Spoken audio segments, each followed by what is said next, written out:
What's going on, guys? It's your boy Scrubby here, back again with another video. Hope you guys are having a great day. I know I am. Today I have a subscriber story that was sent in to me on my Instagram at Scrubby, and it's pretty crazy. Basically, this guy had this little group at school that was having like EDM raves in the bathroom. A kid ended up getting expelled as a consequence, you know, and overall it was pretty dang crazy, so I figured I would share it with y'all, and yeah, that's what we're gonna be doing today. Without further ado, sit back, relax, and enjoy, and let's get into it. I got eyes like an eagle, stacking so much money you would think that it's illegal.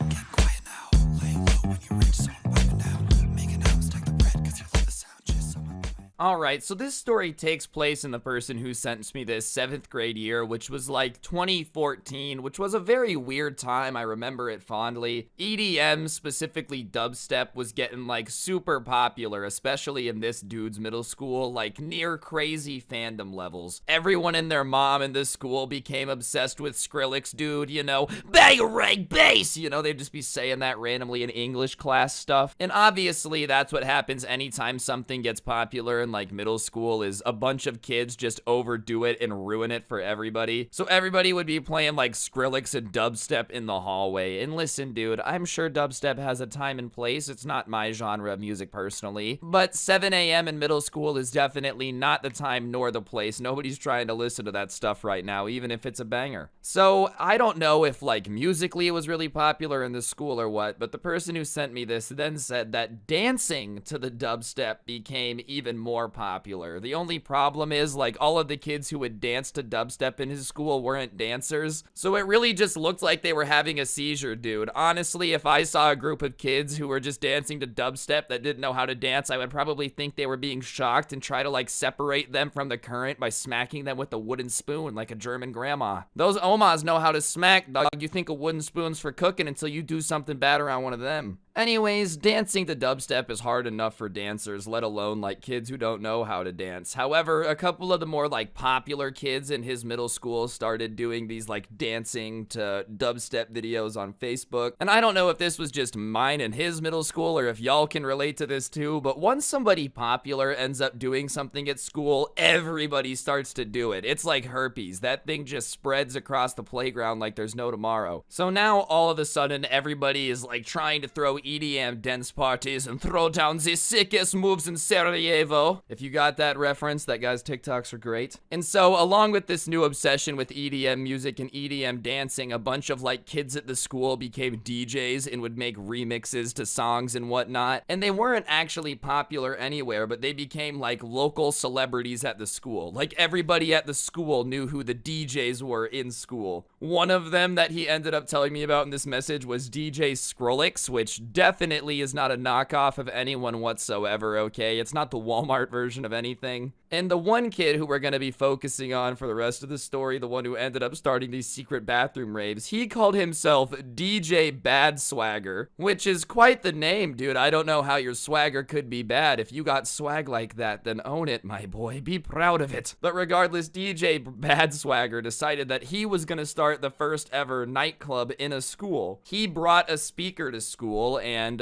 would just like play music in the bathroom during lunch. And he wasn't even like a real DJ. The guy didn't have any music of his own. He never made any original music. He would just connect his phone to the speaker and like play music on it. And one day when him and his friends were like listening to music in the bathroom, he came up with this idea to like, oh, throw a rave in here during lunch because the teachers never come in here. I guess the way the school was built, this bathroom was kind of tucked away in the back of one of the hallways that people weren't ever in anyways. So him and his friends agree and they all thought it was a great idea. So now they have like this little group of kids that was throwing raves in the bathroom. And obviously that's a little bizarre, and whenever something's bizarre and like entertaining at school, word spreads pretty quick. And word starts to go around the school like wildfire about this like secret rave that they're doing every day at lunch in the secret bathroom. And as with most cool things, it really started to become a trend, dude. Like everyone and their mom wanted to skip their lunch and go to this little rave thing and have a good time. And suddenly like 10% of the school is trying to line up outside this bathroom trying to get in, and obviously they realized that was gonna be a problem. Like, a secret little club thing might work, you know, if a couple kids are missing, but if you start having half the school trying to go to your secret club, it really ain't a secret no more. So DJ Bad Swagger, with his name, I don't know if his name was a worse idea, somewhere along the line he decides to make a good decision, and he's like, hey, I can make some money out of this. So he makes a rule, and he basically says that you either have to bring food or money to get into the club from now on. Like, that's how you get in. And obviously this has two really big impacts on the bathroom. The first one is that now, like, this DJ's pockets are a little bit fatter. He's starting to make a little bit of money for running the club. And on top of that, now kids that are coming in are like bringing food and stuff. So now there's snacks inside. They've kind of got a little club going on. And they accidentally made it more worth it to pay the fee to get in or bring food, because it became more of like a little speakeasy type of scenario in the middle of the school than it was like an EDM rave club. The point of switching to the payment or bringing something in system was to make it less popular, right? Like,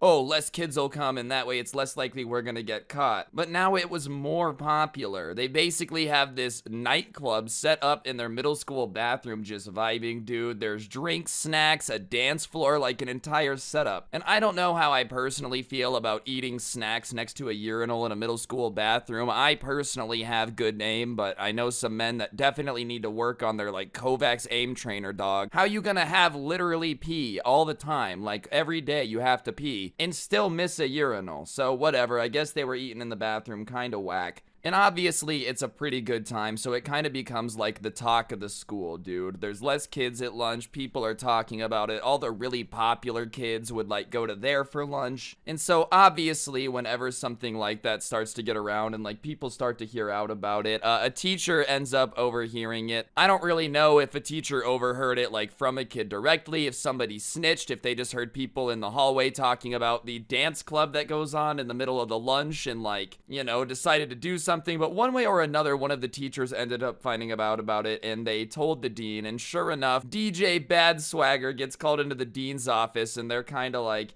hey, are you running a club in the bathroom at lunch? And he just kind of denies it, which is not that hard. And everybody knows he's been called down to the dean's office, because when the person had come into the class to like give the kid the letter to go down to the dean's office, I don't know if they still do it that way, but they used to, everybody knew that that was the kid who like ran the little club, so everybody thought it had gotten shut down. So the kid comes back from the dean's office, the DJ kid, and the club is shut down. The next day at lunch, there's nobody really in there, there's no one running anything, there's no food, there's no DJ. It's like it's been shut down. But the kid doesn't get suspended or anything. It's almost like the club just disappears. And everyone at that point in the school was like, oh well, I guess the teachers had shut it down. But really what had ended up happening is this DJ kid was trying to finesse the system. He had just lied to the teachers and shut it down himself, dude. Basically what had happened is the teachers had heard these rumors, and through asking questions had found out that it was him. But he had been smart enough each time to like clean up after the party, so they didn't really have proof. They just had all these rumors that he was bringing a speaker and throwing parties in the bathroom, so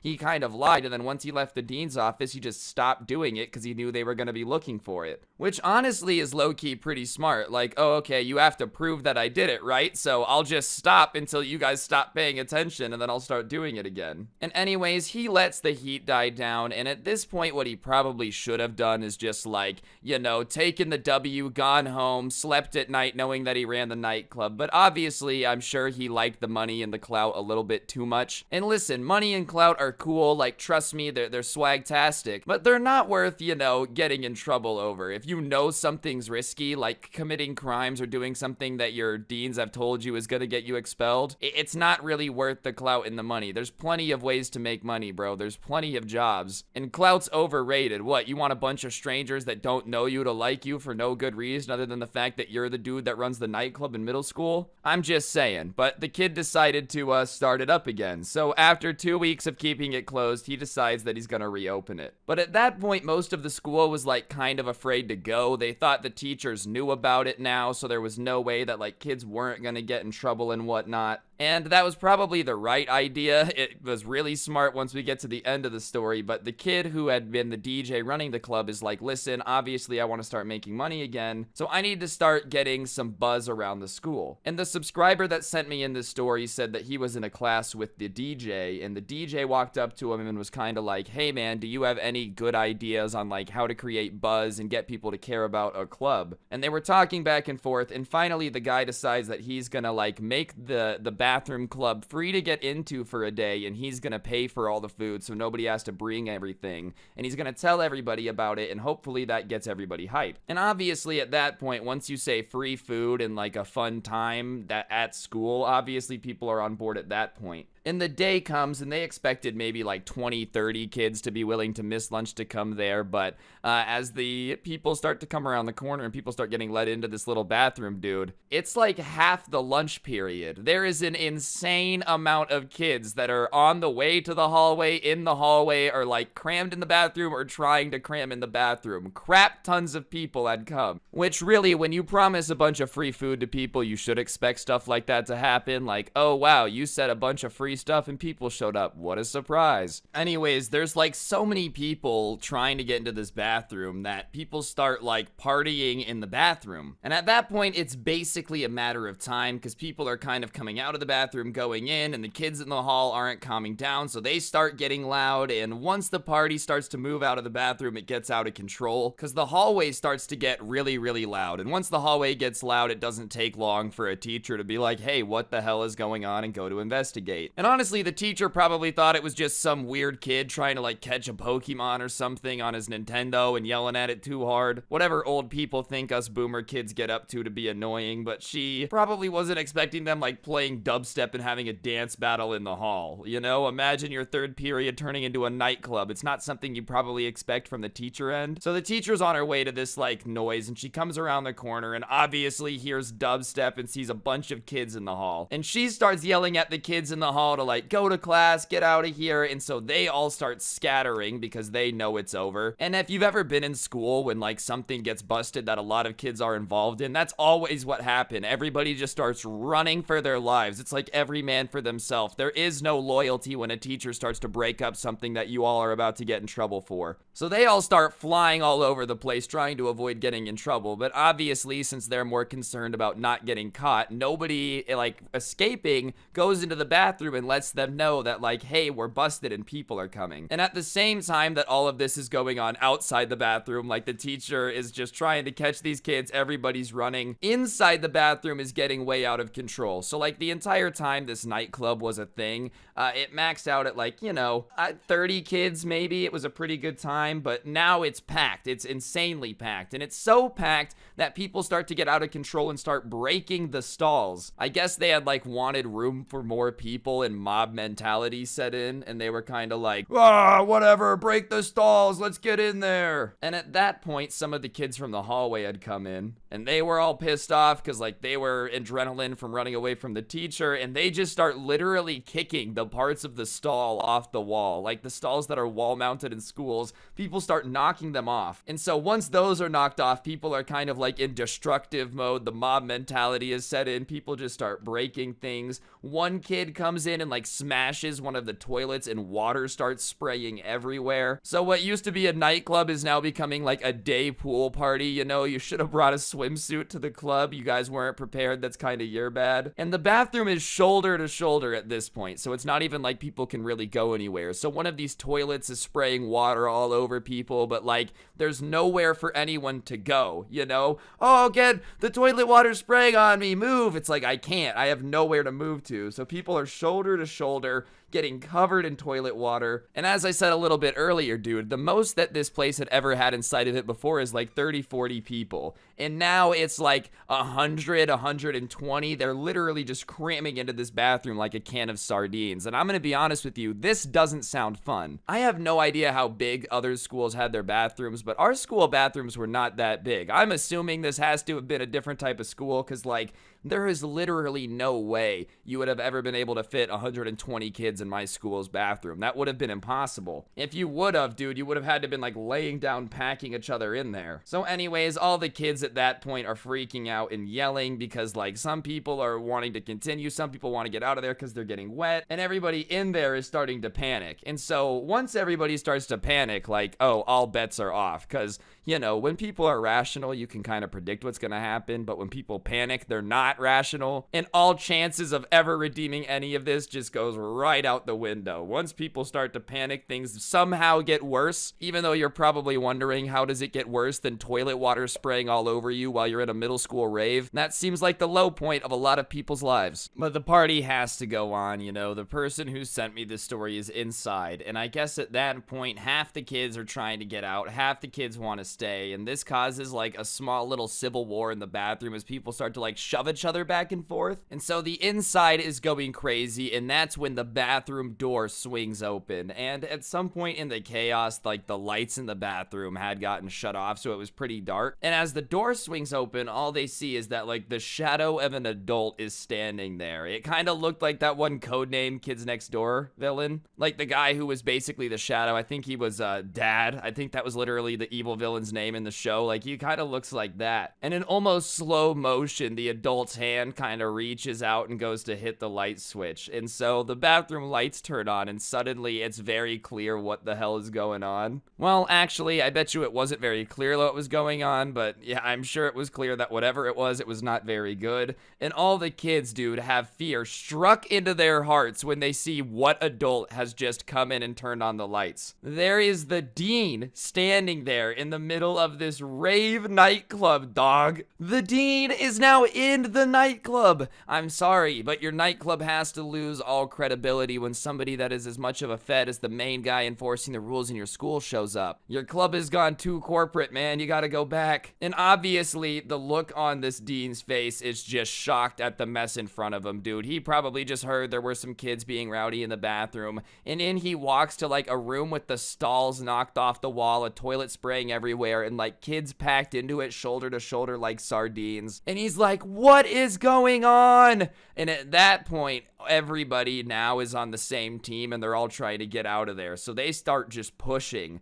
And so they shove, and the dean falls over a little bit and like moves out of the way, and kids just start fleeing out. And he's shocked, but he gets back up and starts kind of grabbing at kids, and kids are just getting away from him, and everybody's running for it. It's like cockroaches kind of scattering when you lift something up and they're under it. And as everybody's running, the dean is looking around, and he sees the DJ kid trying to get away with his speaker. And so he grabs him like by the back of his shirt just to stop him from getting away. And that was the thing that the subscriber who sent me the story saw, was like that kid getting grabbed and pulled by the dean. And once he saw that kid get caught, the dean like picked up his walkie-talkie and said, I need everybody over here, there's too many kids, like da-da-da-da-da, they had a party in the bathroom, massive property damage. Like, he starts yelling stuff into the walkie-talkie, and everybody's coming. The person who sent in the story was like, obviously the DJ kid who got caught got expelled. I think they knew he had lied to him, which probably would have done it. Throwing the party would have done it. But the fact that the kids like destroyed the bathroom, broke a toilet, caused a bunch of water damage probably didn't help, dude. But even just beyond the kid getting expelled for like starting the rave and having the club, the school also had like an assembly on the dangers of EDM. Yeah, that's right. Skrillex is apparently very, very dangerous according to the moms of this school. Be on the lookout, guys. It's dangerous to listen to dubstep, you know? Obviously, it was an interesting assembly because it was like just a bunch of the teachers trying to relate as hard to the students as they could. Hey kids, I know y'all get down to these sick beats, but did you ever think about the sick beat it might be doing to your mind? Like, just the corniest, oh, we're cool stuff that you've ever seen, I'm sure. Parents just don't get electronic music. I'm sure some do, I swear. Every time I say parents don't get something, like all of a sudden every dude named Jimmy in the comment section, actually my dad's Daft Punk. Hey, good for you, bro, but most parents don't get it, all right? The DJ kid was kind of a baller, though, for doing it, though. Like, hey, get your bread up. Yeah, it's kind of weird to start a nightclub in school, but get your bag I guess. I wouldn't recommend doing it. I don't think getting expelled is worth it, but Storytime was pretty swag, I'm not gonna lie. Anyways, guys, I think that's gonna do it for the video. Hopefully you enjoyed. If you did, please be sure to press the like button. Let me know in the comments section down below what you thought. And you know what? If you guys actually made it to the end of the video, if you wouldn't mind going ahead and commenting the word ooh woo down below, just so I can see how many people make it to the end, I'd appreciate it. No pressure though if you don't want to. If you want more content, I do have a podcast called the Scuffed Cast. I will put a link in the description to our most recent episode. And if you vibed with the intro song, the link will also be in the description down below. Feel free to check it out. Other than that, I just want to say thank you all so much for the support recently. The channel's actually been growing subscriber-wise again, and I just want to take a second to say thank you for that. I really do appreciate it. If you guys are in the mood for merch, Teespring store is also in the description down below. And yeah, on that note, guys, don't get anyone pregnant. If you do, make sure they're hot. Follow me on Instagram at Scrubby and send me any stories if y'all got anything super crazy. I make videos on them sometimes. So yeah, I'll see you guys next time with another video. I'm out. Peace. Oh, I also have more channels that can be found on my channels page. Bye. What's going on, guys? It's your boy Scrub here, back again with another video. Hope you guys are having a great day. I know I am. Today I've got a story time for you guys that, you know, I've been wanting to tell for a while, but I just needed my friend's permission to. Basically, when my friend was in middle school, he created this, like, mafia family type of thing, ended up making, like, $100,000 at 13, and for the large part got away with it, only got suspended for, like, a week. And I figured it would be good here on the channel, so I got his permission, and that's the story time we're gonna be talking about today. I know y'all are gonna enjoy it. Be sure to press the like button, otherwise you're gonna be the target of the mafia in middle school. And without further ado, let's get into it. Sit back, relax, and enjoy. You would think that it's illegal. I'm getting quiet now. Laying low when you reach zone by now. Making out, stack the bread, cause you love the sound, just so Alright guys, so I think it's obvious that everybody likes to make some money, you know? And I had a friend in middle school who, for the most part, would act like he wasn't making money, but apparently was secretly making more than everybody. For some reason, it seems to be that the best ways to make a lot of money tend to be like bad choices, you know? And that's exactly what ended up happening here. I think money is like the cocaine of bad decisions. Like, sure, you know, you might make bad decisions still without it, but it just makes everything happen a little bit faster. Regardless, I did have a friend that had wanted to buy some stuff, and his parents told him if he wanted to buy anything, he had to get the money on himself. So he started looking for ways that he was able to make some money, and he was very, very good with computers, you know? He was one of these kids that would, like, make games for fun, or, like, I would go over to his house and he'd be coding stuff in his spare time. And I'm not a computer expert by any means. Like, I put mine together and I can play games on it and make a YouTube video, but this guy was leagues and leagues above me. Even a lot of what he ended up doing to make this money, I still don't understand, and I'm a 21-year-old. Like, this guy was pretty good with computers, so he started looking for something that he would think people would be willing to pay for. And he figured that the best way to make a lot of money that kids would be willing to pay for was like a way to make school easier. So he started looking through like this online portal thing for our school, looking for a way to, you know, sort assignments automatically or something he could sell to kids. And he accidentally found his way into an administrative grading account, like a teacher account. I still don't know how he did it. He explained to me like the technicality of it. I don't know, bro. It sounded like gibberish to me, but one way or another, he got the login and the password for one of these administrative accounts that could change anyone's grade in the school. And when he got into it, you know, most kids would have been dumb and immediately changed all their grades to A, which would have been suspicious. But this kid immediately realized that he had gotten into something that he wasn't supposed to be into, so he decided to lay low key. He didn't do anything right away because he didn't want to blow it just in case this was like something he could use to make some money. So he decided to go to some friends, get their permission, keep it low key, and just change their grade to see if the teachers would notice or if like a notification would go to the school just to see what would happen. And sure enough, dude, none of the teachers for the kids' grades he changed noticed. The principal didn't come over the intercom and say, "We know one of you is changing grades, stop it." So now after he did a couple test runs, he's like, okay, now I can sell this to people and change their grades. He decided that the best way to keep it low-key and prevent teachers from finding out, though, was to like have an insanely high price, because the more people had to pay for it, the more likely they were to just keep their mouth mouth shut about it, and it also would prevent like everybody in the school from doing it. Because if all of a sudden everyone at the school has a 4.0 GPA, it's really obvious that something fishy is going on. So I don't know how he decided that people would be willing to pay for this in middle school, but one way or another, he starts selling grade changes for $500. He would change all of your grades, and there were only a couple rich kids at the school that could like afford it and wanted it. But once they started getting it and he changed their grades and the teachers didn't notice and he started to get a good reputation, they went around and started telling all their friends. And people are always desperate for good grades. Like, yes, $500 is a crap ton of money, I'm not gonna lie, but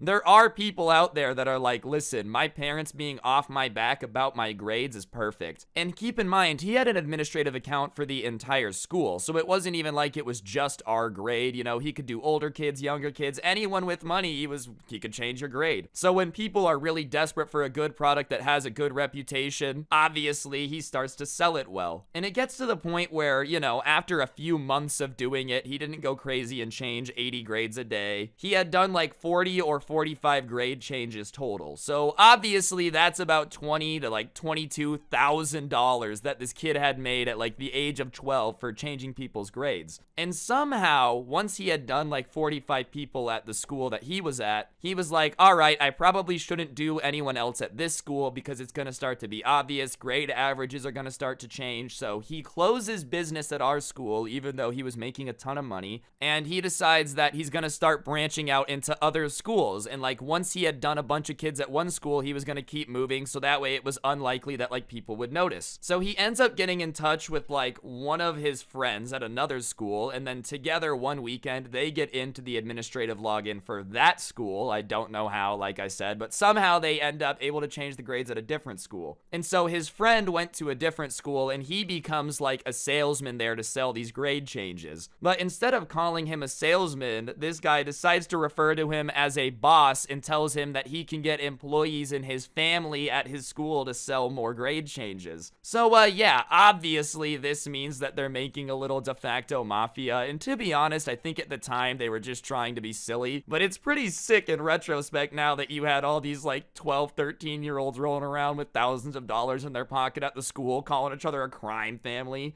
Anyways, the problem with this guy who helped him get into the system at the other school is he didn't have the same mentality as this guy. The original one definitely knew that he was sitting on a gold mine and the only way for them to get caught was for him to be an idiot and brag about it or start like flaunting all this money that was going to raise questions on where he was getting it. He understood that he had to lay low key. However, his partner didn't really understand that and was going around like telling basically anybody that would listen about how, oh yeah, dude, I can hack grades and like I'm changing all these people's grades, blah, blah, blah, blah, blah. Obviously the thing that you shouldn't do. If you've got a good situation and you know you could get in trouble for doing it and it's making you money, just keep your mouth shut. But this kid was going around his school telling everybody, and eventually somebody that he told was like, I'm gonna tell on you. And this is when things took a turn a little more seriously. So when he found out that someone was threatening to tell on them, he obviously didn't want to risk losing his money. So he told the kid, oh, I'm in charge of a mafia, and if you snitch on me, we're gonna hurt you. Which is really dumb because they weren't really in charge of a mafia. Like, there was nobody that was gonna show up to this kid's house and break his kneecaps.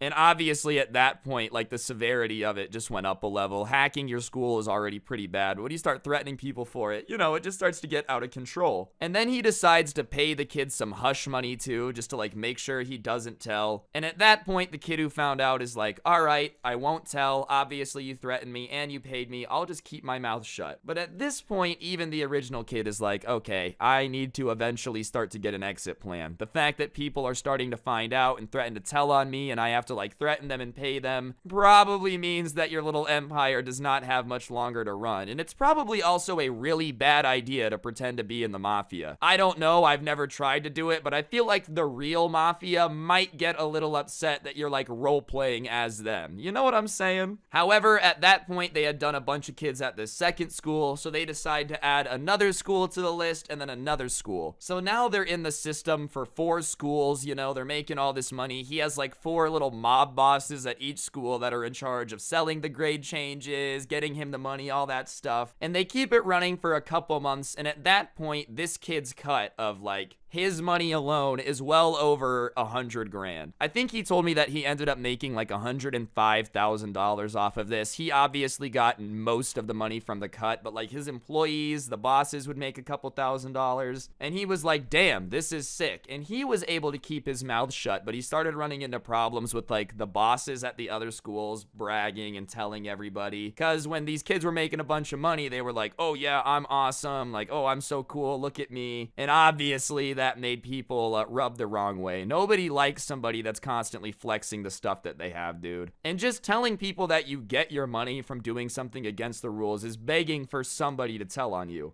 And it gets so bad that they start like getting into fist fights at the school. And remember the original kid that the mafia had to pay off to keep his mouth shut and threatened? Well, I guess him and the boss at that school ended up getting into like a fist fight. And instead of the mob boss going to this kid and telling him so that way they could give him more money so that way he wouldn't tell, or they could threaten him again so that way he wouldn't tell, he was so embarrassed that he had gotten into a fight with this kid that he just decided to say nothing. And obviously, when the kid who had gotten into the fight didn't get contacted to get more hush money or threatened, he was like, screw you, dude, I'm gonna tell on you. So he decides to go to the teachers and tell. He doesn't tell on the threat or the hush money, obviously, because they would have taken away, but he does tell the school that, like, there's these people that are changing the grade books and da-da-da-da-da. And obviously, when this kid is explaining this to the deans, it sounds absolutely ridiculous, right? Like, imagine some kids sitting there. There's this secret hacker group of kids that's changing all these grades. It just sounds not realistic. So the deans are kind of like, oh, sure. They brush him off and assume that it's nothing, but they end up calling all the schools that the kid had mentioned just to let them know that they've had this report. And I guess somewhere in the school district was like a rule that they had to investigate any reports of like academic dishonesty. So the school had to look into it. It was just something that they had to do. So at the other school where the original hacker is, my friend who had run this entire operation, like the kingpin of this entire little scheme, he gets called into the dean's office at his school, and they basically ask him if he knew anything about a hacking system that was changing people's grades. And obviously my friend just denies. He thinks, he's like, oh, they have no proof. They're probably just asking because rumors have been swirling. So if I just say I have nothing to do with it and I don't know what they're talking about, they might believe me. He starts laughing, saying that he hates computers and couldn't hack anything if he tried. Like, he was really trying to convince these people that he had absolutely nothing to do with it. And he thinks he's getting away with it because the dean's kind of smiling him and listening to him, looking like he's having a good time. And then all of a sudden, the dean's smile disappears, and the smile is now met with like a very serious frown. And the dean starts yelling at him, "Are you sure you know nothing about a hacking? You know, like, I'm just wondering, are you sure?" And the kid just denies it to the dean's face, which is pretty ballsy, you know, when somebody basically says that they know what you're up to and you look them in the eyes and say no. It's impressive. Anyways, the dean is kind of like, huh, okay. And in his head, he's like, oh crap, now the dean is suspicious. He's a little onto it, but he manages to keep his calm for the rest of the time he's in the office. The dean, though, like, keeps kind of pressing him, getting him to break. Obviously, he's able to keep his cool. He just keeps denying it. And so the dean explains that somebody from another school had called and said he was involved and they were going to be looking into all the grades. So he might as well come clean now if he was involved. And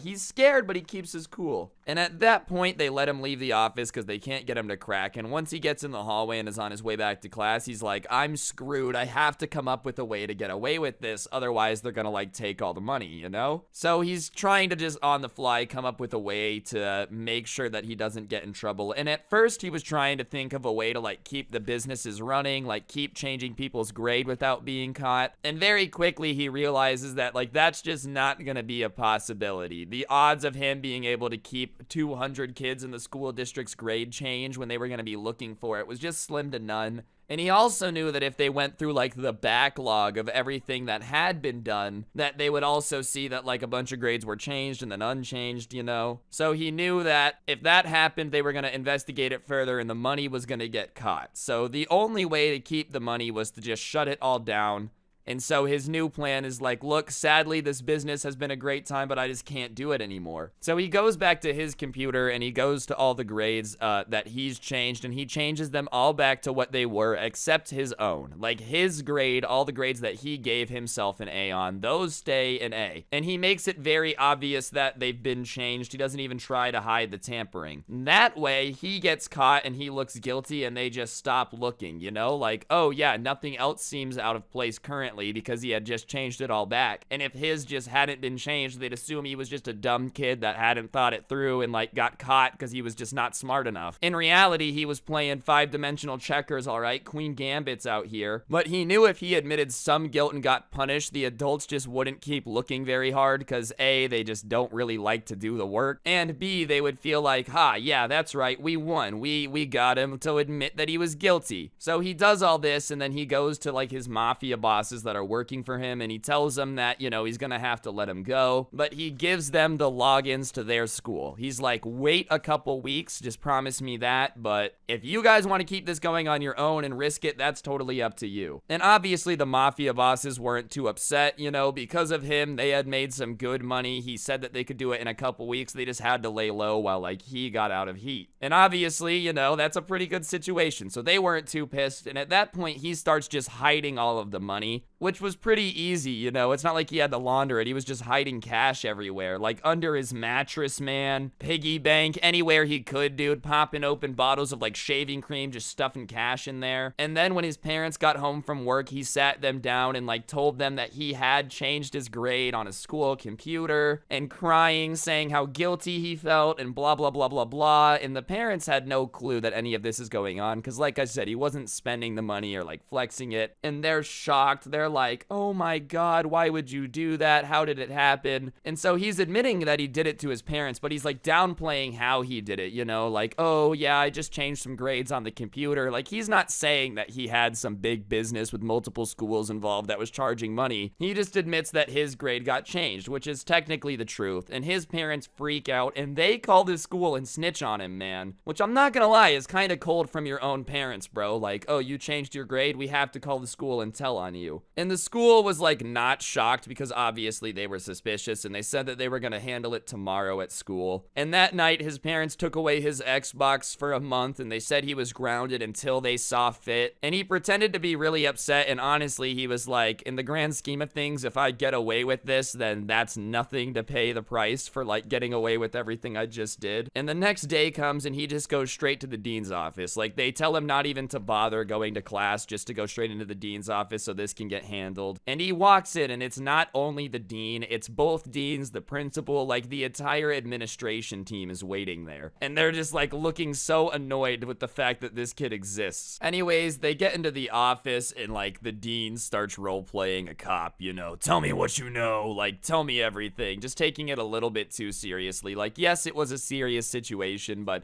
you know when a teacher is acting like they just discovered, you know, a murder or something, when it's like, dude, you just kind of caught me changing my grade. The only problem is this guy's trying to grill him, like get him to break and admit all this stuff, but he comes up with his excuse yesterday because he saw it worked on his parents. So he tells the dean, like, I felt so guilty about lying to you. You really made a massive impact on me. And deans love when you say that stuff, bro. They love feeling like, you know, that they're just the most useful person in your life. So the dean is kind of like, oh yeah, that's right, I did have an impact on your life, you know, kind of just gets schmoozed. And so they start asking him how he did it. And so he downplays it. He like, instead of admitting that he got a login to multiple schools and somehow had gotten into the administrative accounts, what he says instead is that one day he had gone into a classroom and saw that a teacher's computer wasn't logged in, or logged out, sorry, you know, like the teacher's account was logged in, and he had taken a post-it note and written down the email, and when he was looking for the post-it notes,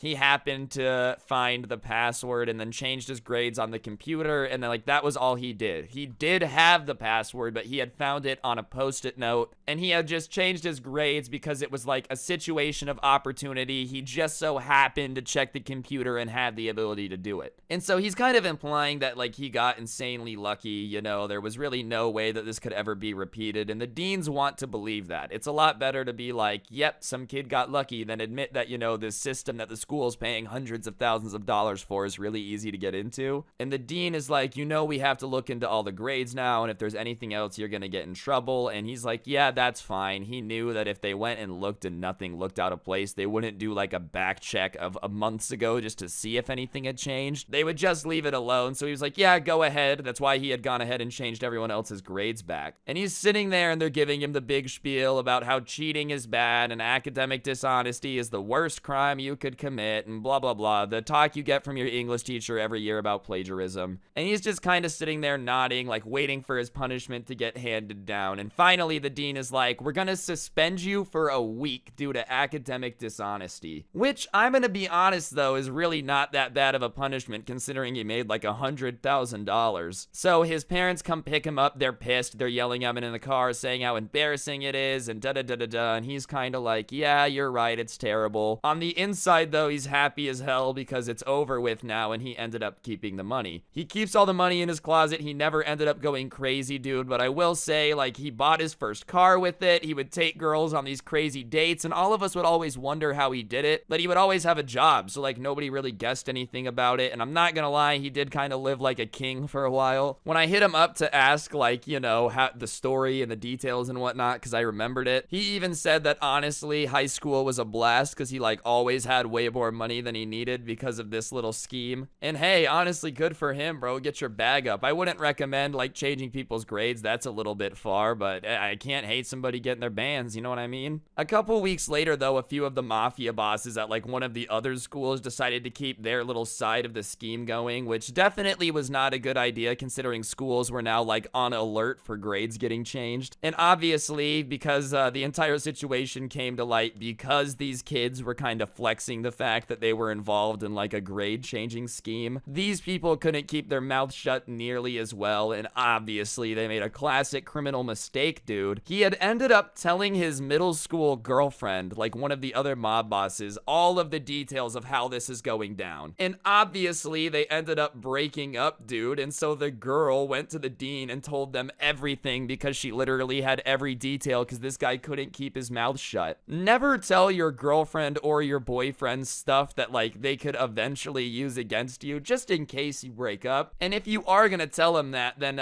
you really shouldn't cheat on him, bro. Like, he had cheated on this girl that he had admitted all of these crimes to. She had screenshots, everything. And that kid ended up getting expelled because they checked the grades and he had changed a bunch of people's. Like, he hadn't been being careful. He hadn't been doing it slowly. This dude was basically milking it forever. Lesson of the day is don't trust anyone with your bad ideas unless it's like your family. Because it's definitely not worth it if you get expelled, dude. Like, yeah, my friend got suspended for a week, lived like a king. That was kind of a W. This kid, though, ended up getting all of his money taken away when he got caught because they weren't stupid and could tell it was very organized. So he really did it for nothing. Like, homie got expelled. He didn't even get to enjoy the fruits of the labor.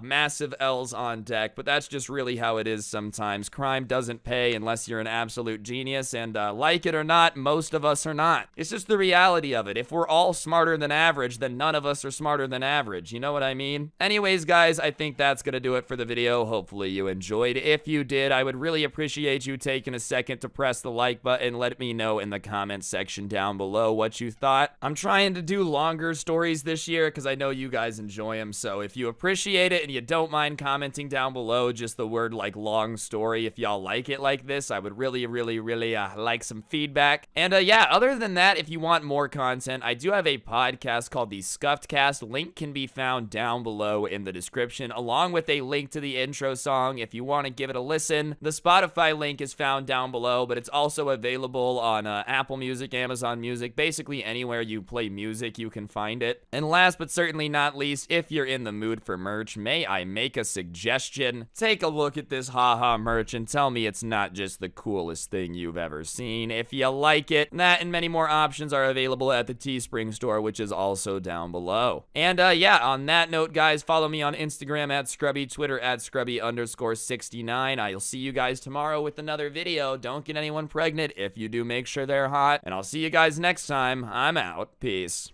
What's going on, guys? It's your boy Scrub here, back again with another video. Hope you guys are having a great day. I know I am. Today I've got a story time about this kid at summer camp who had arguably the biggest fail of all time. He literally, doopied himself and then proceeded to like blame somebody else for it, as if, that's possible to be like, you pooped and didn't know. Regardless, it should be a pretty funny video. So yeah, without further ado, let's get into it. Press the like button or no joke, no scam. You'll poop your pants next, and it's gonna be a messy one. Let's go. It's not good. Nice rack in her ass Brazilian. Just turned 21, but my bank's a million. Swear I'm a little drunk, but it's a hell of a feeling. Alright, so this actually was a subscriber story that was sent in. Regardless, though, when somebody takes a dookie on their school trip, dude, it's definitely something worth talking about. I guess there was this kid named Daryl who, wasn't the sharpest tool in the shed. He was the type of guy that would describe crayons by their taste, and then would taste more than one crayon just to see if all the colors tasted the same. He wasn't the sharpest tool in the shed, but the person who sent in the story didn't have a class with him, so they didn't know him too well. They just knew that sometimes he would do things that were a little bit questionable, like eating crayons, Regardless, this time comes where they're gonna go on like this camping trip for a couple days, and I'm gonna be honest with you, a school camping trip is arguably the worst field trip ever. Like, they're gonna frame it as a bunch of fun when you and your friends get to hang out in the mountains, but in reality, it's gonna be like all the teachers yelling at you because they don't actually want to be watching all these kids on a camping trip. And like, dude, am I the only one that just didn't have enough people in my classes that I really wanted to hang out with? Like, maybe that's just me, but there weren't a bunch of people in my classes that I was like, I would really love to be stuck in the woods with you. That sounds like a fantastic use of my time. But regardless, they decided to go, and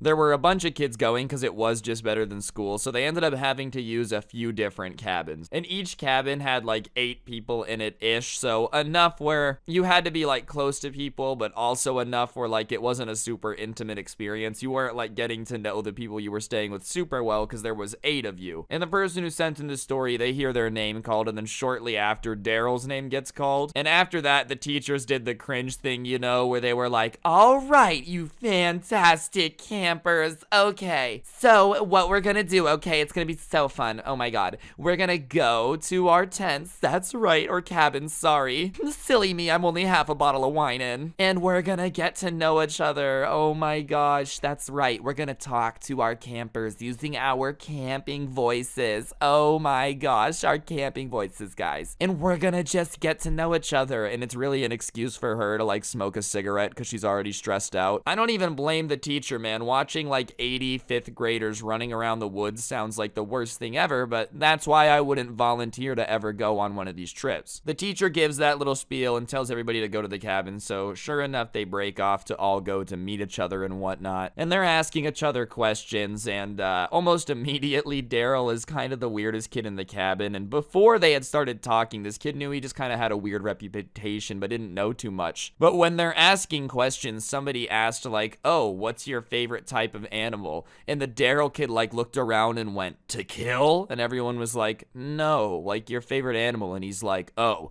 I don't have a favorite animal. I just have favorite things to kill. Which, like, the person who sent in the story told me that it seemed more like he was trying to seem cool. Like, he was trying to seem like a psychopath, which is a very weird thing to want to be. Like, aha, yes, I also have no respect for human life. It's just weird, dude, but that's the type of stuff he's doing, and, like, he's just kind of answering weirdly to questions. Oh, do you have a girlfriend? No, the only lord I have is the dark wizard Balthazar. Like, just weirding everybody out. So, anyways, after asking each other questions, they start, like, actually looking around the cabin, and they're putting stuff away, and they realize that there's not enough beds, There's not enough beds for everybody to have their own bed. So, the counselor and the chaperone just bring in this little, like, portable bed thing. So, to give you an idea of how packed this cabin is, there's people sleeping on the floor, there's people sleeping in cots. It's not like there's a lot of free room to be walking around. It's not like there's a bunch of privacy or anything. So it would be really hard for anyone to, like, sneakily do anything. That's gonna be important later. And for the next few days, the kid, like, acts relatively normal, right? Holds it together pretty solid, which you gotta give weird kids credit for when they manage to keep it normal. But on the 3rd day is when things kinda start to go awry. And it's nighttime, and everybody's everybody's already gotten dinner and everybody's taken showers and whatnot. But for some reason, the Daryl kid is like, yo, I'm sleeping outside. I'm gonna go pass out in the hammock. But there was no hammock, so he's just kind of sleeping on the floor. He's like, I'm gonna go sleep outside in my clothes. And so everybody's kind of like, all right, whatever, I'm tired. And the next morning, the kid who sent in the story wakes up and he smells something like a little bit weird, you know, and he's getting out of bed and it's getting worse. And that's when he realizes that the smell like isn't blowing in from the woods, it's from the cabin. And so everybody else had already woken up at that point. And they're all packing their things, so this kid starts to packing too. And once everybody's packing, he starts to get filled in on the story. So I guess because they were in a woods, if they had to go to the bathroom at night, they were supposed to like take a buddy with them, which honestly is kind of weird. Like, oh, if I have to poop at 3 in the morning, I have to wake up a buddy. Regardless, I guess at some point in the night, this Daryl kid had decided that he needed to use the restroom and drop a deuce. And he had walked there, gotten halfway, and just realized, oh my gosh, I don't have my partner. Now at this point, it's already too late. You have to use the bathroom. Just go to the bathroom, right? Well, no. This kid decides to start going back. However, before he can get back to the cabin, he has an accident. And listen, that's unfortunate. He was just trying to follow the rules. Obviously, no harm, no foul. Like, yeah, pooping your pants is really embarrassing. And trust me, if you would have just gone to the bathroom in the middle of the night without your partner, nobody would have known. What, are the teachers just like sitting at the bottom of the toilet in the outhouse waiting for kids to stroll in alone? I really, really hope not. You have bigger problems if that's going on. So this kid had pooped his pants, but instead of, you know, like being super embarrassed, cleaning himself off, throwing the pants away, like anything like that, he gets back to the cabin and he just goes to sleep in it. Like, he didn't clean himself up, dude. He had just gone to bed, which, you know, that's pretty disgusting. If you're gonna have an accident, I guess it's called an accident for a reason. You probably weren't planning on it, but like, if you poop your pants and then just decide to go to bed in it, I really don't know what's wrong with you, because that is pretty gross. Yes, it appears I have defecated in my trousers. This will provide a great night's sleep. I surely will not have any regret from this. And it gets worse. I know you're probably thinking, oh my god, how does it get worse? So he had slept in his, you know, poopy pants. So by the time everybody else had started waking up in the morning, the smell had gotten bad. And that's the weird smell that this dude is smelling, is the poop. But basically, everybody kind of confronts Daryl and asks if he's pooped in his pants. And instead of being like, listen, I had an accident and I was really tired, so I just went to bed again. No, he goes, I didn't poop my pants. One of you guys pooped and then picked it up, snuck out of the cabin and put it in my pants so that way you could make fun of me this morning. And so everybody's like, what are you talking about? And they kind of started telling him he was wrong, but apparently this kid would not give up on it. It was like a flat earther level of denier. He was unironically saying that one of these kids had gotten up in the middle of the night, right? Snuck over everybody, all 7 people, none of them woke up. Everybody in the cabin stays asleep, which I've already told you, it's a super crowded cabin. And then they decided, I'm gonna mess with Daryl who's sleeping outside, but I'm not gonna do anything normal like whipped cream on the nose and make him hit himself or anything like that. No. I'm going to poop in my hand and then go outside, sneak up on him, somehow get it into his pants without him waking up while also holding poop.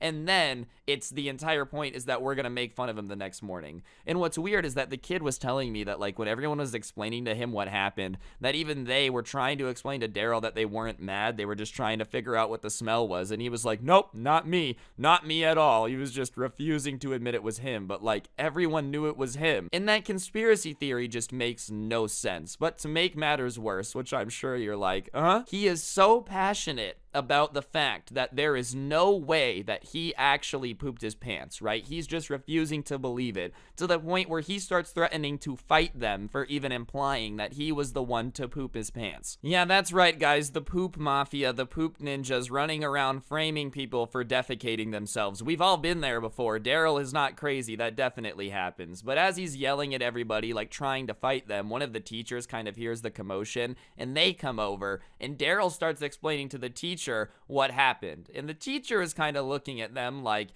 gentlemen, did any of you poop in your hand? And then put it in Daryl's pants and is kind of like, okay, just say no. And they all say no, and she takes Daryl out of the cabin and starts explaining to him like, hey, it's okay, there's no reason to be embarrassed, accidents happen. And Daryl started screaming at the teacher that he didn't poop his pants, it was one of them, and like, just trust him, he'll find a way to prove it, which I don't really know how you would do, dude. Get it? Dude? Oh my gosh, I'm hilarious. But, you know, I don't really know how you would even prove it. Like, how do you prove that somebody else did that?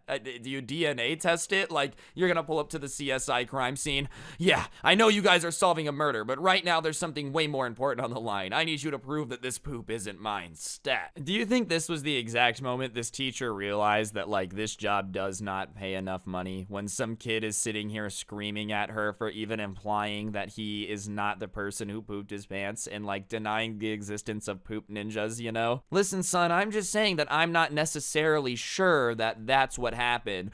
No! No! Oh my god, I thought I was gonna be changing kids' lives, and here I am doing this instead. But what Daryl doesn't realize is that by yelling all of this out loud as he can with the teacher outside, he's making the entire camp aware of it, to the point where, like, people are now coming up and watching, because when somebody is screaming, the poop isn't mine, you probably want to figure out what the hell is going on. Like, I'm just saying, if I'm in the middle of the woods, the birds are chirping, there's the sound of nature, and then all of a sudden it's like, that poop was not my poop, I'm gonna go look. So now kids are gathering around and he's looking more embarrassed. But once again, instead of backing down, instead of taking now to be like, oh, wow, now that there's a crowd of people standing around me and I'm still pretending that there's like poop elves in the forest that are coming around and pranking me, maybe now would be a good time to turn off. But he starts looking at the crowd and explaining to them exactly what happened and how one of those kids in there definitely did it.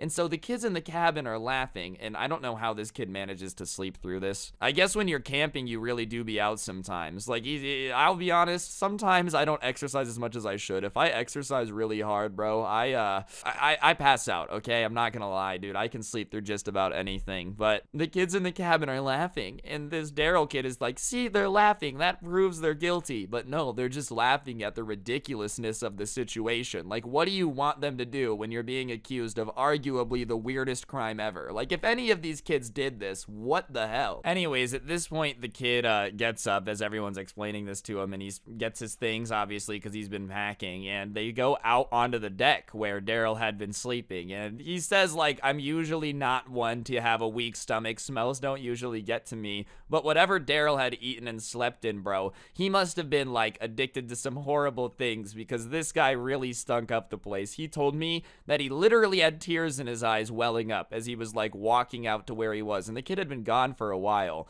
So whatever boom boom stinky that guy was doing, it was a very, very large boom boom stinky, like magnitudes of 10. If it was an earthquake, it would be a tsunami earthquake, not a very nice one. I just don't understand why you wouldn't back down. You know what I'm saying? Like, look, I get it first being really embarrassed and being like, no, it wasn't me. But after they've kind of proven it's you and the teachers are involved and people are watching, I feel like for your own sanity, you kind of just gotta back down. Like, you look like a crazy person. No, it was the poop fairies. Regardless, guys, what makes matters even worse is that was actually just the start of this person's interactions with this guy. They did send me another story about him, but, you know, I'm gonna make you guys earn that one. If this video gets 30,000 likes, I will do the other story that was sent about the exact same kids, so press the like button if you haven't already. That's gonna do it for the video, though, guys. Hopefully you enjoyed. If you did and you're new, subscribe, turn on notifications, like and comment. It just helps the video do better. If you don't know what to comment, just comment the word alphabet down below, just because that's a very good word. It requires every letter. If you want more content from me, I do have a podcast called The Scuffed Cast. Feel free to check it out. Link will be in the description, along with a link to the intro song if you want to be listening to that. If you're in the mood for merch, may I suggest the Ha Ha merch and the OG Sub Club. They are both pretty fantastic, and I tried to price them as good as I could. I appreciate you guys, and you guys have been buying a lot of the merch. That is swagtastic. Thank you so much if you've bought the merch. I really appreciate it. And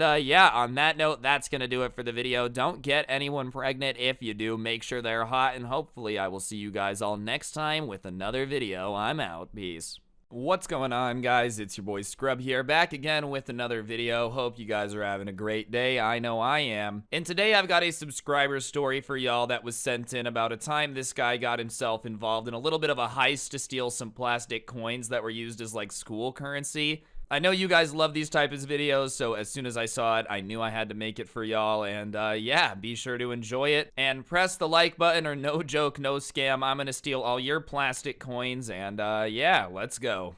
And I got eyes like an eagle, stacking so much money you would think that it's illegal. I'm getting quiet now, laying low when you're rich, so I'm wiping out, making out, stack the bread, cause you love the sound, just so. Alright, ladies and gentlemen, so our first story here takes place as somebody who ended up getting involved in like a heist situation at school, which obviously are some of your guys' favorite story times, so let's get into this. Basically, this situation happened when this person was in 3rd grade, and their teacher, trying to like make people more excited for school, very hyped to, you know, interact with the class, decided to do something really nice. As an adult, you realize it was really nice. When you're a kid, you probably don't really put 2 and 2 together though, and she decided to get like these little plastic coins, you know, and make them the currency of the class, and if you got enough of them, you could buy toys and, you know, pick stuff out. Really, it was a very nice thing to do as a teacher, but when you're in 3rd grade and there's a situation where you can get something and exchange it for toys, your first intuition is like, alright, how do I get as many of these coins as humanly possible, you know? And the person who sent in the story, I guess, wasn't the type of kid who was very studious, wasn't the type of kid who was gonna be getting a crap ton of coins for just vibing, being, you know, a good student by any means. So he decides that he's gonna try to put a little team together to somehow come into possession of a lot more of these coins than he had before. Wouldn't that just be so strange if, man, he just came into a bunch of these coins and was able to get a bunch of toys? So he ends up going to one of the only kids in his class that he could trust, and he starts telling him that, like, look, we should probably get a little gang together and get our hands on some of these coins. And obviously 3rd graders aren't the most organized people in the world, so they get a little group together of people that are willing to, you know, put some effort into getting these coins. So they're all putting their 9-year-old brains together, doing their best to come up with a plan, and the person who sends in this story basically notices that while they're at lunch, she's on recess duty, which means she's out on the playground, meaning that her classroom has to be empty. Now, lunch recess has like 2 different shifts where teachers take turns watching, and she was on the first shift, meaning that there was like a 10-minute gap of time between when she left the recess and went back to class. So they're like, all right, we have 10 minutes to somehow get off the recess, like, playground area into the school, get to her classroom, get into the classroom, and get these coins.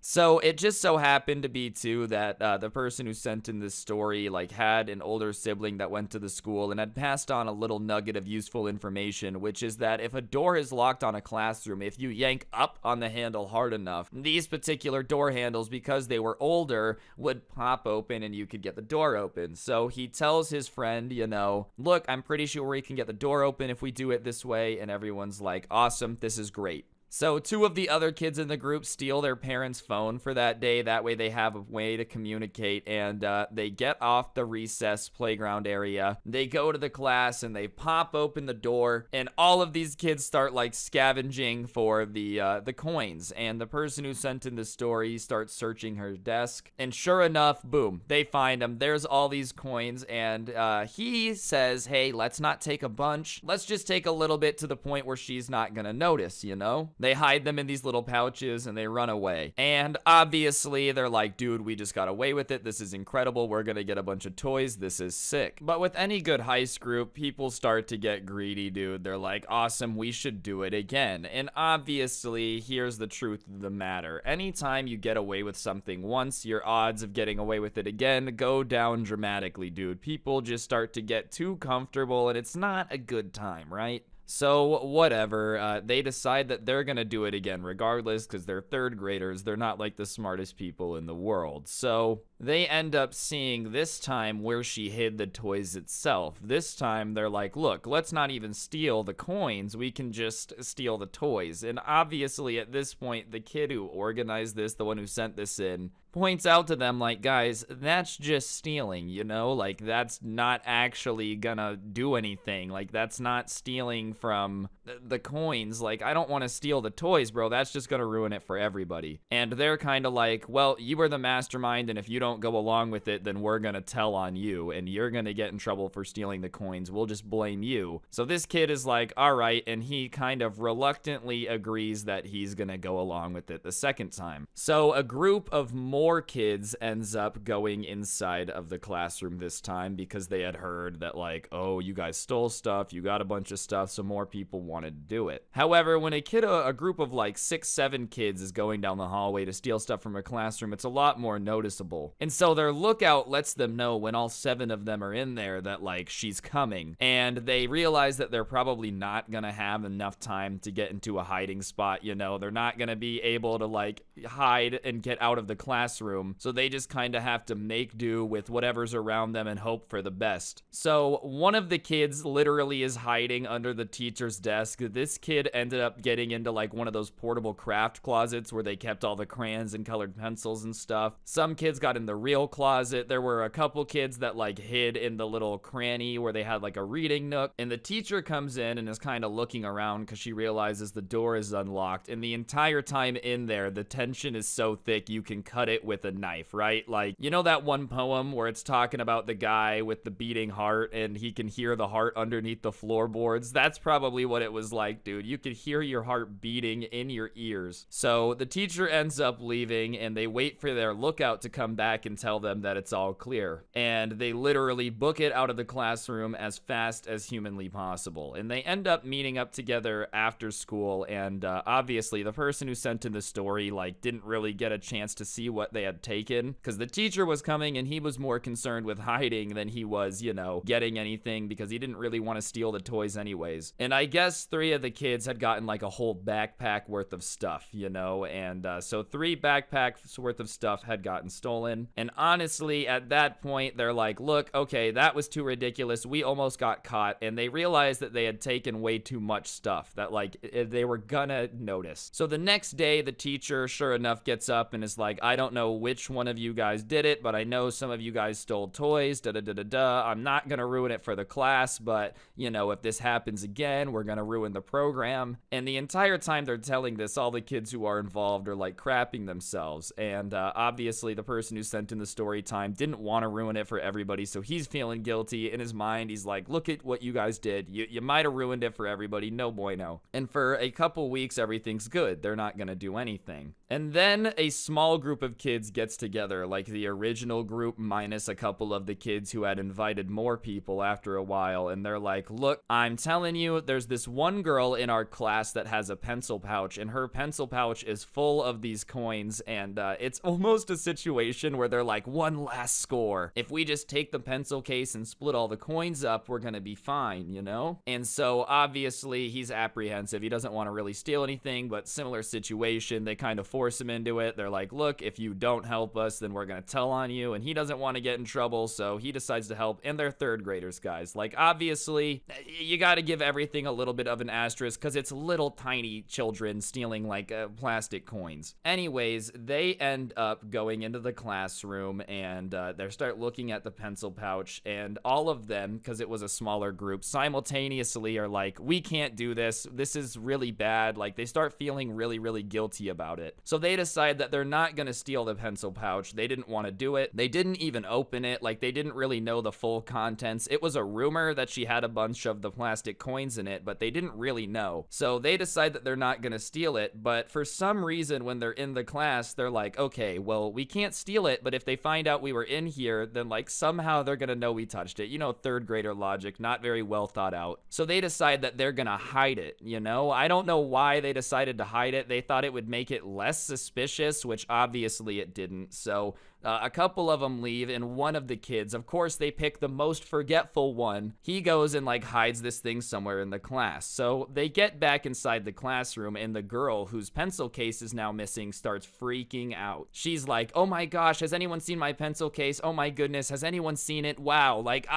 hello, like, it's missing, to the point where even the teacher is like, okay guys, has anyone seen this pencil case? And the entire class is like, no, we haven't seen the pencil case. We didn't see it. And obviously the teacher starts looking around because she could probably tell the type of kids that would be willing to do this. And the only problem is, while yes, they, had come into the classroom, they didn't steal it. It was somewhere in the classroom. And so they start looking at the kid who hid it. And they're kind of like, dude, go find it, accidentally find it. And the kid is kind of looking at them, and he has this look on his face of like, I just saw a ghost. He's about to crap his pants somehow, bro. He looks horrified. And along with his horrified reaction, the girl is whispering something to the teacher, and she has like tears in her eyes, and the teacher is immediately like, all right guys, we're gonna work together to search for this this pencil case. So the entire class gets up and is like searching, and naturally everybody who was involved kind of gets together, and they're like telling the dude, where is it, like, where is your thing, where is it, like, let's just give it back. If we just give it back, this will all be done. And that's when they realized why he looked like he was about to poop his pants, bro. He had somehow forgotten where he put it, dude. I don't know if he had like secretly taken it, but he swears even to this day, like they still talk sometimes, that he has no clue where he put the pencil case. So whatever, they obviously are kind of stressed thinking about the fact that like we might not get this pencil case back, and this girl's freaking out, she's crying. But they figure that if the entire class is going to be looking for this thing, that it's going to have to turn up, right? Like, there's no way that it somehow disappeared into thin air. That's literally impossible. Things like that don't just happen. And so for the next hour, dude, they are searching for this pencil case as a class. So like 30 freaking kids are sitting together searching for this damn pencil case. And nobody's able to find it, dude. I don't know if this guy hid it in the back of the wardrobe from Narnia and it was transported to another continent or what. But they can't find it for an hour. And so after that, the teacher is like, clearly seeing that everyone's frantically looking. She was probably checking to see if anybody was like not really looking because they had it,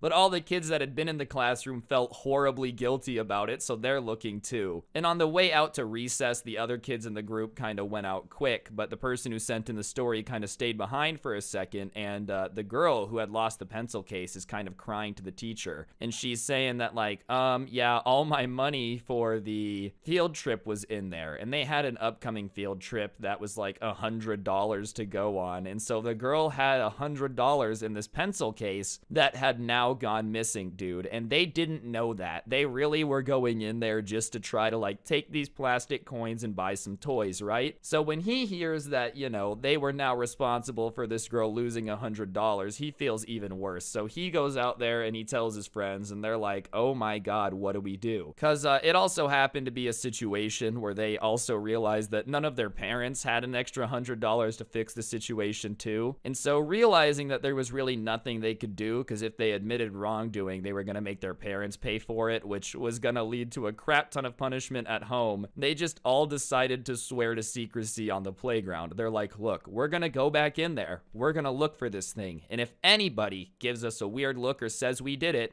we're just going to say that they are absolutely delusional. And something about a bond of secrecy where like if anyone finds out you were the people to steal the pencil case, you're all screwed. You just definitely have a different type of loyalty to those people. You know what I'm saying? Regardless, they go back in, and for the rest of the school day, the entire classroom gets turned upside down by this class. They're searching every nook and cranny, and somehow, dude, no joke, it's nowhere to be found. This pencil case has literally disappeared into the 9th dimension. Balthazar the Lizard King now has it somewhere. Like, this thing has vanished. And sure enough, the guys are not snitching. They're not saying who took it. They're not saying a single thing about it. They're like, look, okay? Hey, we don't know anything. because they didn't take it out of the classroom. Like, that's the craziest part of the story, is to this day, none of them have said that they took it, which at this point you would be like, all right, guys, remember when that thing went missing? It was me. No, none of them took it. Like, it's still probably somewhere in this classroom. So they tear the class apart and somehow it's not found. So at the end of the day, the teacher is like, thank you guys very much. You know, it's been really appreciated, all your help. And then she says something about like how the girl needs to be more responsible with her things and not lose things as much. And she's like crying, you bro. That poor girl probably felt so guilty. And everybody goes home. And I guess at dinner that night, the person who sent in the story's parents were like, are you okay? Like, you're not even touching your food. Because he just felt so bad about what happened that he just didn't want to,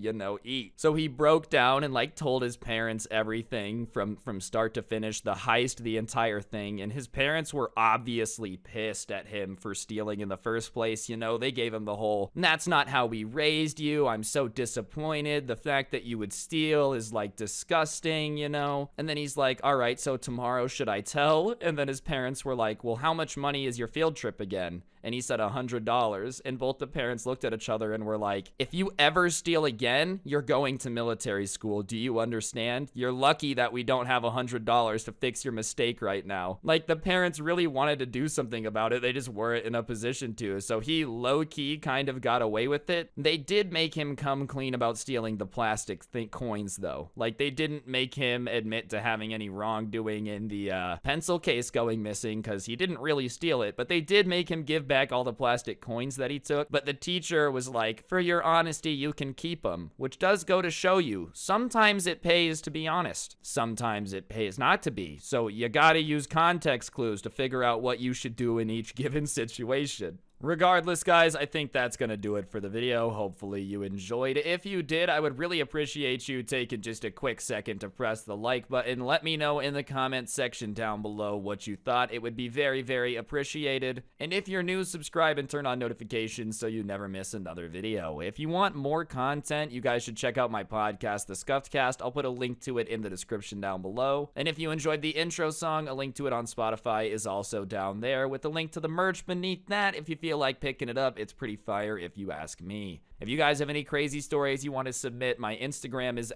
@Scrubby. Feel free to drop it a follow. Twitter @Scrubby_69. And yeah, on that note, guys, that's gonna do it for the video. Don't get anyone pregnant. If you do, make sure they're hot, and hopefully I'll see you guys next time with another video. I'm out. Peace. What's going on, guys? It's your boy Scrubby here, back again with another video. Hope you guys are having a great day. I know I am, and today I've got a subscriber story for y'all that I honestly could not believe when I read it. Basically, this dude was just chilling, minding his own business, vibing, and had a little bit of beef with this kid in one of his classes. And instead of them solving it, fighting amongst themselves, the kid ended up bringing his mom to school to settle it. And the mom tried to fight this kid. Yeah, that's right, ladies and gentlemen. Apparently, the apple does not fall too far from the tree if your mom's crazy. And regardless, I figured it would be a good story time, so let's get into it. Press the like button, or no joke, no scam, you'll get kidnapped by Ninja Turtles, and let's go. Eyes like an eagle, stacking so much money you would think that it's illegal. I'm getting quiet now, laying low when you rich, so I'm wiping out, making out, stack the bread, cause you love the sound, just so I'm quiet. Alright, so this story takes place when the person who sent this in to me was in 7th grade, and 7th grade is kind of a weird time, you know? You're not a little kid anymore, but, like, you're not a full-blown teenager yet, so, you know, you have the personality of, like, I want to go do what I want to do and be independent. But adults really don't like that, you know? So, yeah, naturally, you get a little angsty. It's nothing wrong with that, okay? I'm just saying 7th grade is when the teenage angst kind of starts to kick in. And because of that, you know, a lot of people want to be all tough and oh, I'm awesome, I'm this, I'm that. And the person who sent me in the story wasn't one of those people, but there was this kid in his class that we're gonna name, Stuart. And, Stuart, you know, was definitely one of those kids that wanted to convince everybody he was tough. He was constantly talking about how, like, if anybody had the nerve to talk back to him, he was gonna knock him out, you know, was constantly threatening to fight people. And mostly people just wouldn't fight him because it wasn't worth it. Like, he talked really tough, but he never actually would do anything that would give anyone a reason to fight him. And you're not just gonna fight this kid who's talking tough for no reason. And so Stuart and the person who sent in the story, who I'm gonna name Jack, they were, not enemies. They weren't friends. They didn't really like each other, but like there wasn't any bad blood there. And then one day they were just kind of in class, and for some reason Stuart decided to start like picking on Jack to look tough in front of everybody. And obviously this like was mostly Stuart saying, oh, you're a nerd, like I could beat you up, da da da da da, all that type of stuff, right? And so Jack, being the type of kid who, wasn't really a fighter, but like could kind of roast people back, just started kind of roasting Stuart in front of everybody. Obviously Stuart, whose plan was to like threaten to fight this guy, him not fight back and look all tough, immediately started to get all embarrassed, because when your plan is to look all tough and then suddenly somebody starts pointing out that like, dude, why are you being so weird and trying to fight me for no reason? Like, we've normally got along. That's kind of cringe. And everybody starts giggling. Stuart started to get big mad. His plan wasn't to be embarrassed. So he starts to kind of press Jack a little bit more, and he's like, oh, you think you're so tough? You think it's slick that you can, get people to laugh at me? Well, you're not gonna think it's funny when we fight. And he like shoved Jack. And I guess the teacher had been out of the room for whatever reason at this point. So when he shoved Jack, Jack decided that he was gonna shove him back. And what's really bizarre to me is every time I get a story like this, or every time I've experienced somebody that wants to be really tough and like is constantly trying to start fights, is that they're never actually big enough to like really back up what they're doing. I feel like it's probably because people that are giant don't really need to be a bully, because like people are naturally just not gonna mess with them. But the Stewart kid was not big, so when he starts kind of like shoving Jack, Jack shoves him back, and Stewart naturally is affected more by the shove. So he falls down, bro, right on his butt, like a little pop. The entire class starts to giggle once again, and he gets up and he's like, that's it, dude, we're gonna fight after school. And Jack is like, I'm not gonna fight you after school, just calm down. And at that point, the teacher comes back into the room, and all she sees is Jack and Stuart up in each other's faces kind of arguing. She tells them to settle down because she doesn't want to have to send them to the deans, and both of them, it's hilarious. So we're just willing to like talk about how much they want to fight each other. But as soon as the teacher walks in, since they're both in 7th grade, they're like, oh, yes, ma'am, so they just kind of shut up and sit down. But the entire class, Stuart is kind of like mad dogging Jack, being like, yeah, every time he would look over at him, he would do the thing where he takes his fist and like puts it in his hand, punches his palm, which is probably one of the weirdest intimidation tactics ever, bro. Like, yeah, I'm gonna hit my palm while we make eye contact. Yeah, like, do you want to hit me like that, or do you want to like pound me like that, bro? I'm really confused on the in like the messaging here. Regardless, he was just kind of trying to act all intimidating across the class. So the class ends, they go about their day, and after school, when Jack goes to get on his bus, he's going over there, and Stuart and a group of kids is waiting for him in front of the bus. So he kind of just like walks up and tries to walk past him, and as he does, Stuart grabs him and is like, where you going, chicken? You don't want to fight me, trying to act all tough in front of his friends. And his friends are like, ooh, oh. And that's when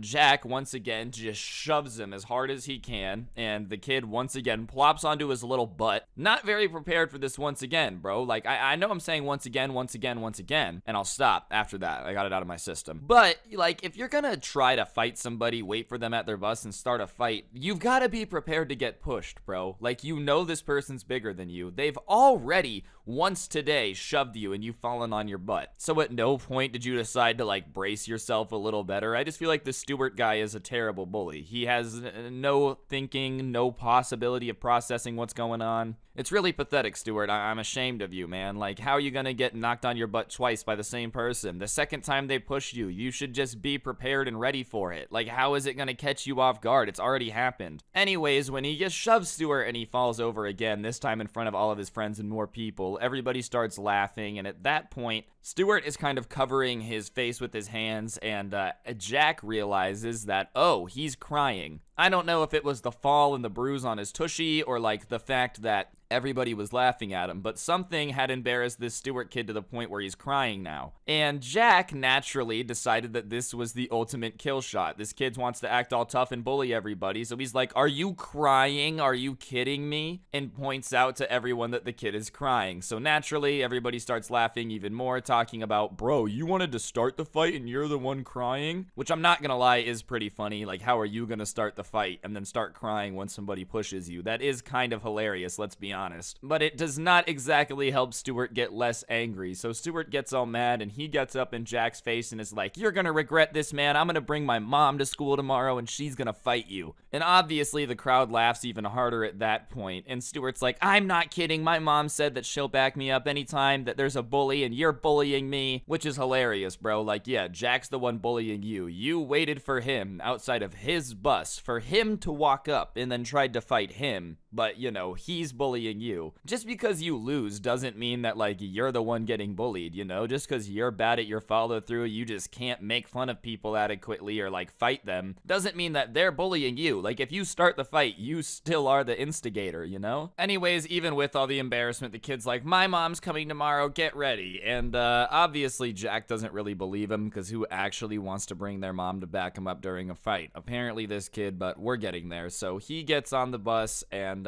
naturally everybody on the bus starts walking up to him, asking him what happened, you know, if he's nervous, da-da-da-da-da. And then somebody says something like, "Are you nervous to fight his mom tomorrow?" And Jack looks at him and is like, "Dude, there's no way his mom is coming." And he starts to laugh, but the person who asked him if he's ready to fight his mom isn't laughing. And that's when Jack is kind of like, "Oh, that's weird." So he kind of presses him like, "Well, is his mom actually gonna come? Like, there's no way his mom is actually coming, right?" And the person who's talking to him is like, "Look, all I'm saying is that I can definitely attest that when I was in elementary school with the kid, there were definitely times where his mom would come in and get up in the face of kids that he would have problems with and yell at them, so I wouldn't be surprised if his mom actually showed up and wanted to fight." So, you know, if this guy's mom has a reputation for showing up in classes and yelling at kids and trying to fight them, and you just made him look dumb in front of the entire school, there's a decent probability she'll show up. I don't know about you, but if I was in 7th grade and like thought that somebody's parent was actually gonna come try and fight me, I would have been scared. And naturally Jack was too. He's like, I'm not a ginormous fan of the idea of having to fight a grown woman. Homie didn't even have armpit hair yet, and like he was about to fight Karen? No, he loses that fight every time. He would have been devoured. She would have like dementored him and sucked his soul out of his body, you know, and just used it to go yell at more managers at a Subway later in the day. Anyways, he goes home and he's nervous and he's just like picking at his dinner that night, and his parents can tell something's wrong, so they kind of ask him like, "Okay, what's happening?" So he tells his parents the story about how the kid was waiting at his bus and da-da-da-da-da, and apparently his mom's gonna come fight him, and he's scared because he doesn't want to have to fight an adult, and yada yada yada. And his parents do what most parents do in these situations, which is where they're like, "Okay, you clearly are being very active in your imagination. That's not gonna happen." And that always drove me crazy because my parents would do this too. They'd like ask me and then I'd tell them, and then they just wouldn't believe what I told them. And it's like, all right, well, this is why I'm not telling you. So he's telling his parents about how he's horrified this grown woman's gonna show up and fight him. And instead of like calling the school and trying to get to the bottom of this, or, you know, making sure that this lady can't just show up at the school and fight their son, they just start telling him how that's ridiculous and he has nothing to be afraid of because no logical adult would ever show up at a middle school to fight someone. And while, yeah, technically his parents aren't wrong, you know, no logical adult would ever do it, you do realize that there's a lot of people on this planet that are not very logical, right? Like, the amount of people that are logical is slim to none. It's a very low amount. You think there's no crazy people? I've literally made a video on Scrubbe before about a mom who showed up and fought a girl at her daughter's middle school. And that was like a news story as well. This has happened multiple times. Yeah, I would kind of be concerned if my son came home telling me about how someone's mom was gonna show up and fight him. But whatever, his parents are like, you got nothing to be afraid of, it's okay. In fact, his dad tells him that, well, if his mom does show up, it won't be that bad, because if she hits you, like, at least you can sue her, you know? Like, they're trying to make a joke out of it. Meanwhile, this kid's picking at his peas at dinner, about to crap his pants at the idea that he's gonna have to throw hands with, like, Pinterest's most badass woman.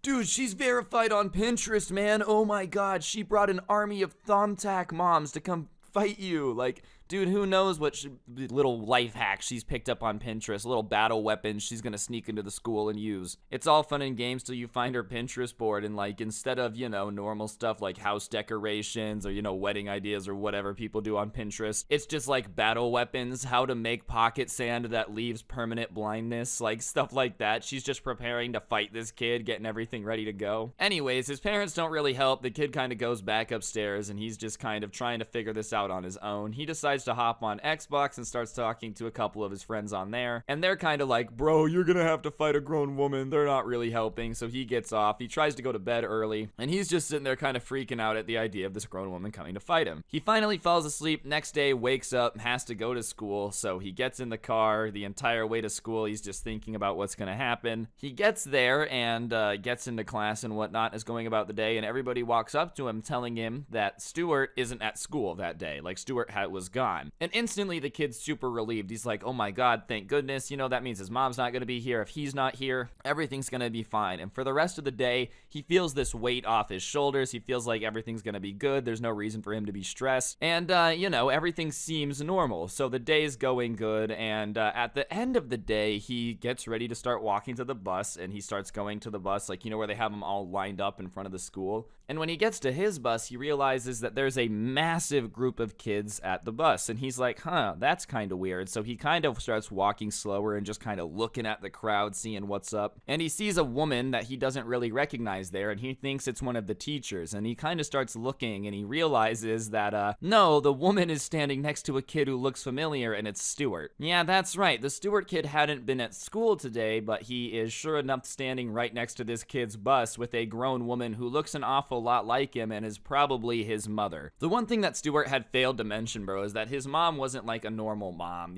not some normal 30-year-old woman that was just kind of here at the middle school to yell at some kids that were being mean to her son. No, his mom was like a bodybuilder, bro. His mom was jacked. I think the reason she probably had shown up to elementary school screaming at people is because she had roid rage, dog. Like, the girl, oh my gosh, what's the movie where she's like really, really jacked. She wears the do-rag. Is it Grown Ups into yoga? You guys know what I'm saying, bro. That lady, the lady on roids, like, that's what this chick ended up looking like, Somehow, he had left out the fact that his mom was gonna come fight him and that his mom was also, Bruce Banner and was gonna transform into the Hulk and literally rip him in half. So he's, like, swallowing, realizing that he basically has to get on the bus. If he misses the bus, his parents are gonna have to come get him, and obviously, they're not gonna believe him when he says that this dude's mom had shown up to fight him. So he just starts walking up towards the bus, and as he starts walking up, the crowd kind of splits. Dude, it's like Moses parting the Red Sea. Everybody just gets out of this way so this guy could walk to his death, I guess. And Stuart points at him and goes, Mom, he's there. And the mom looks, and it's like Anakin when his eyes went evil in Star Wars, bro. That's the hatred in them. So Stuart's mom walks over to Jack, grabs him by the collar of his shirt, and starts lifting him up. And she's like, are you the kid that thinks it's funny to, like, mess with my son? Do you think it's funny to, like, pick on people, huh?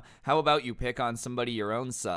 Which is very ironic considering she's large enough to grab this kid by his collar and lift him off the floor, like, you're very much bigger than him, but whatever. And at this point, Jack realizes that this lady is pissed. She's going to hurt him. Like, he really doesn't know what to do. So he goes for a move that everybody has probably thought of out of desperation. You see, Jack, keep in mind, is in 7th grade, and he's not too familiar with the anatomy of a woman, but his feet happen to be in an area where he can kick her right in the groin. Now, it does not hurt as bad, obviously, but he thinks about it and realizes this is his best bet, winds up his foot as hard as he could, and then just kicks it. Gives her the coochie kick. She recoils in pain and drops him, right? Once she drops him, he kind of like stands there for a second frozen, didn't really realize that it was gonna work that effectively, She's like, oh my god, you just kicked me! And Stuart goes, Mom! And at that point, the anger kind of rushes back into Jack's blood, and he takes his fist and he just punches Stuart as hard as he can in the face. So Stuart falls over, but you know, by the grace of God, dude, RNG, luckier than Dream 1 in 7 trillion. Stuart, when he falls over, falls onto his mom, and they kind of like flop to the ground. And at that point, everybody's like, oh my God, oh, fight, fight, fight. So the people that are like the bus monitors in the area start running over to try to figure out what's going on. So they kind of start like bursting through the crowd. They grab Stuart, they grab Jack, and they don't really know what's going on with the lady, but they tell her to come with them too. So they all go into the principal's office.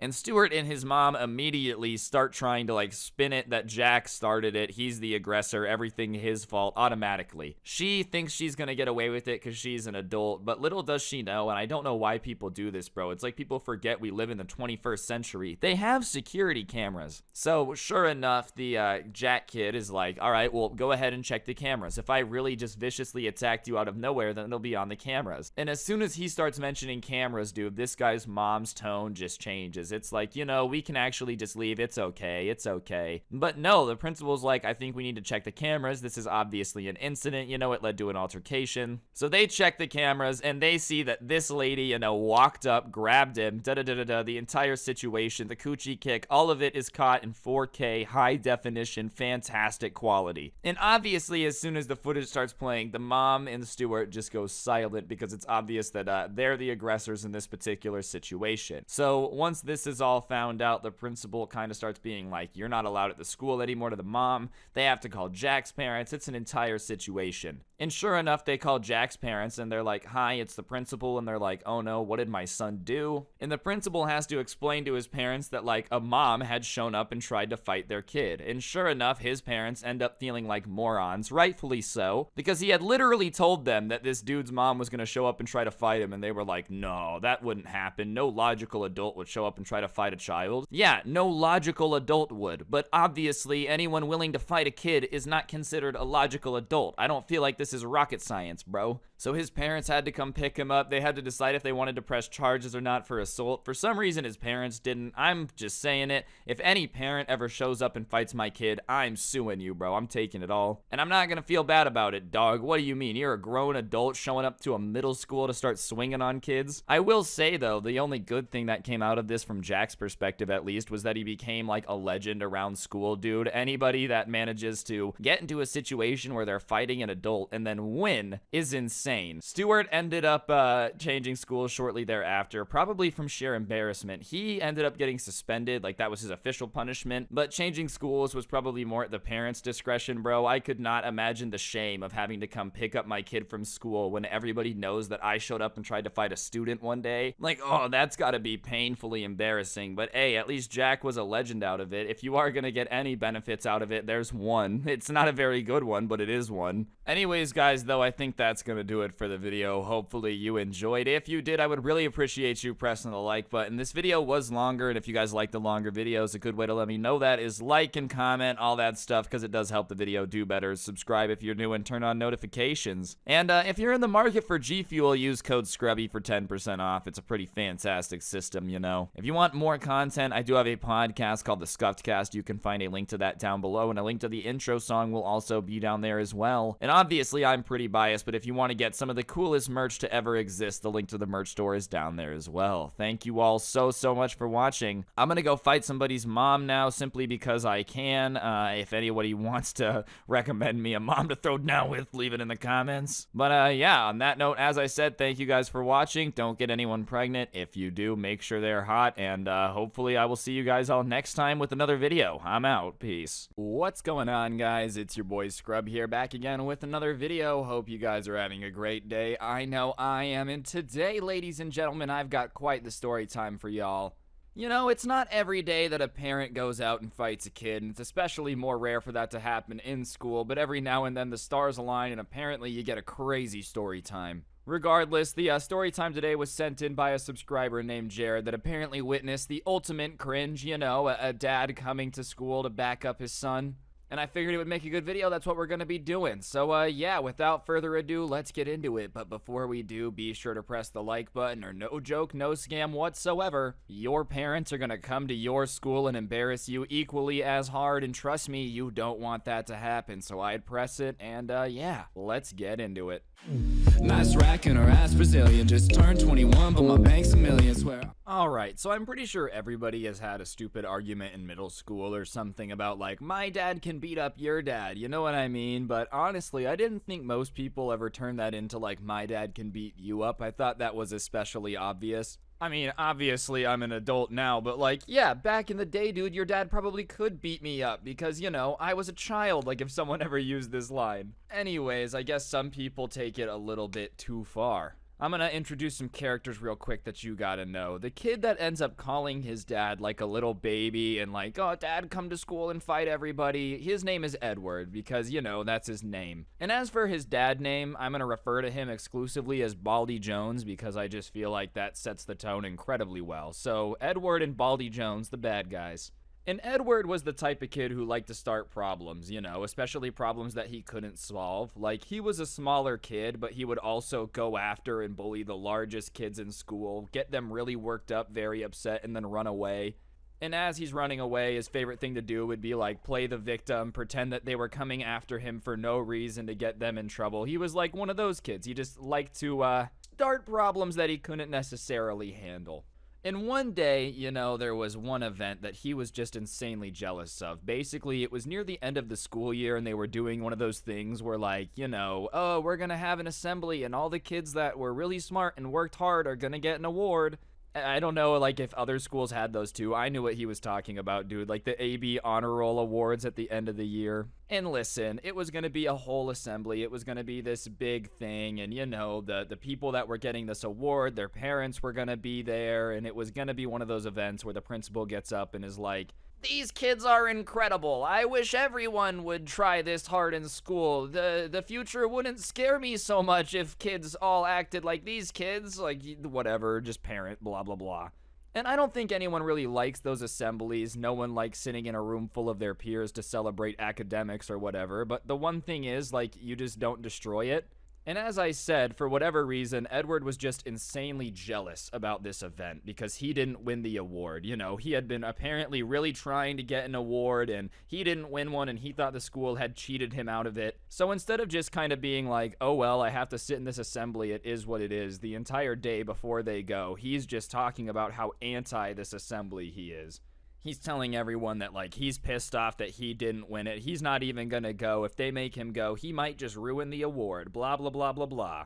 And of course, everyone thought that he was just talking, but secretly, I guess he had decided that, like, if he wasn't gonna be getting the reward, then, you know, he might as well just ruin the entire thing for everybody. I didn't get A's and B's, so therefore I'm gonna ruin the event for everybody else, was his logic for some reason. Which is perfectly good logic to me, you know, if you can't win something fairly, just ruin it for everybody else. That won't have any negative consequences. Nobody's gonna, like, make fun of you for that. Anyways, his ultimate plan to make sure that the event goes sideways and nobody actually cheers for the winner is he goes and takes one of those, like, old ketchup squeeze bottles from the lunchroom and he fills it up with ketchup and vinegar. And he, in his head, nobody knew this at the time, I'm letting you know what his plan is though, he's gonna run up to everybody as they're getting the award and he's going to just spray this bottle of vinegar and ketchup all over them. And you know, all of the kids that are winning the award or like their parents are gonna be there, they're gonna be taking pictures, so obviously they're a little bit more dressed up. Some of them were in suits and his plan is to just ruin everybody's nice clothes by spraying all this stuff on it. And obviously, on the scale of pranks, it's not like dangerous, no one's going to get hurt, but you know, you're winning an award in a nice suit and then somebody runs up spraying you with ketchup and vinegar, you're probably gonna be like, oh, this guy just sucks. Anyways, he like stuffs it in his jacket pocket and then everybody gets to go to the assembly. So they're all getting crowded into this auditorium for the assembly and there's like 15 kids that are winning an award or sitting up on the stage, obviously, and they're dressed up, you know, they're like, oh, look at us, we're fantastic, we're gonna win this award. They're pretty happy looking, not for long with Edward the Ketchuper around the corner. Anyways, everybody gets stuffed in there. You know, like the part in the assembly when there's the block at the door and the teachers are like, all right, guys, let's go. And you literally just feel like cattle getting crowded in. Well, that finally ends. Everybody sits down, the lights go down, and the principal walks up to like the podium thing in the middle of the stage. And they start doing the thing that they do, you know, where they're like explaining everything going on and how incredible it is. And the speech is a little something like, these students have worked incredibly hard to get here, okay? They showed up on time. They did their homework. And for that, we give them millions. You know, just like one of those speeches. And as they're in the middle of the speech giving it and like talking about how proud they are, there's a commotion on the side of the stage, and Edward is like sprinting up, kind of pushing people out of the way to get up there. And he gets past everybody on the side of the stage and starts running into the middle of it. And as he's running into the middle of the stage, there's like a school aide behind him trying to, you know, like grab him and pull him back so he doesn't interrupt everything. But of course, Edward ends up getting up there. And he's in the middle of the stage, and he looks at the crowd, and he goes, this is for not giving me the award. And he turns back to everybody, pulls out the ketchup bottle, and just starts spraying this concoction of crap all over these people that are winning the award. And of course, as soon as you like see this middle of the assembly interrupted by this guy just spraying everybody with ketchup, a lot of the crowd is kind of like gasping, not really knowing what to do. Like, wait, what's going on? Like, everyone's just really, really confused. Anyways, the people that are like getting sprayed that were going to win the award have different reactions. You know, some of them are very upset. One of the girls that was winning the award starts crying. One of the guys starts crying on the other end too. Like, everyone's just insanely upset. But two of them end up getting up and starting to run after Edward, almost looking for revenge for like embarrassing them in front of everybody when they were supposed to be winning the award. And for some reason, I guess Edward didn't think it was going to be possible for him to get beat up for this, but like, I'm gonna be honest, you just kind of got to expect that. If you spray something all over somebody and like know that they're gonna be annoyed with it, they might hit you. I'm not saying I condone violence, alright? YouTube, if you're listening to this, don't hit anyone. Don't do it. I wouldn't want anyone to get hurt, alright? That being said, if you spray someone with ketchup and vinegar when they're wearing a suit, they might hit you. It's the reality of life. I can't change the fact that you have to expect to be punched if you do that. Anyways, these two dudes are like running after Edward, and Edward is just not very tall or big or fast or like anything that you would think someone that would do something like this would be. You would think that like, all right, if I'm gonna have this plan where I'm gonna piss people off and run, I might as well make sure that I'm fast enough to run away, but he's just not. These two dudes run up on him and they grab him, and one of them instantly just kind of like hits him because he's obviously mad about the situation. And at that point, Edward turns into the Tasmanian devil dude. He just starts like writhing in every direction, swinging his arms around, just like basically doing everything he can to just get out of their arms. Almost like, you ever seen a deer that's like tangled up in a fence, you know, and it's just kind of just going crazy to try to get like untangled from whatever it's in? That's basically what he's doing. And so obviously it turns into a little bit of a fight. It's like a 2v1, but he's the one that started swinging on both of them. And when they're fighting, the crowd's obviously like, oh my gosh, freaking out. And they're probably about halfway in between the stage and the auditorium doors at this point because he had tried to escape. And the teachers pull them apart, and just because of how mad the two guys in suits were, they kind of get pulled off of Edward, but Edward doesn't really have anyone like holding him back. So he just sprints out the door. He runs out of the auditorium into the parking lot. And when he takes off, the teachers that are holding back the two dudes let go of them, thinking that it's over. Well, the two dudes in suits take off into the parking lot after Edward. They're not done yet, right?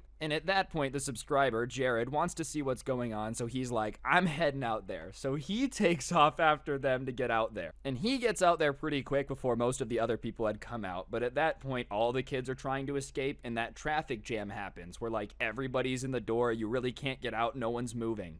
And so the teachers weren't ready to escape, so they're behind this traffic jam. So they're not out there yet. There's no one to break this up. There's no one to like see what's going on.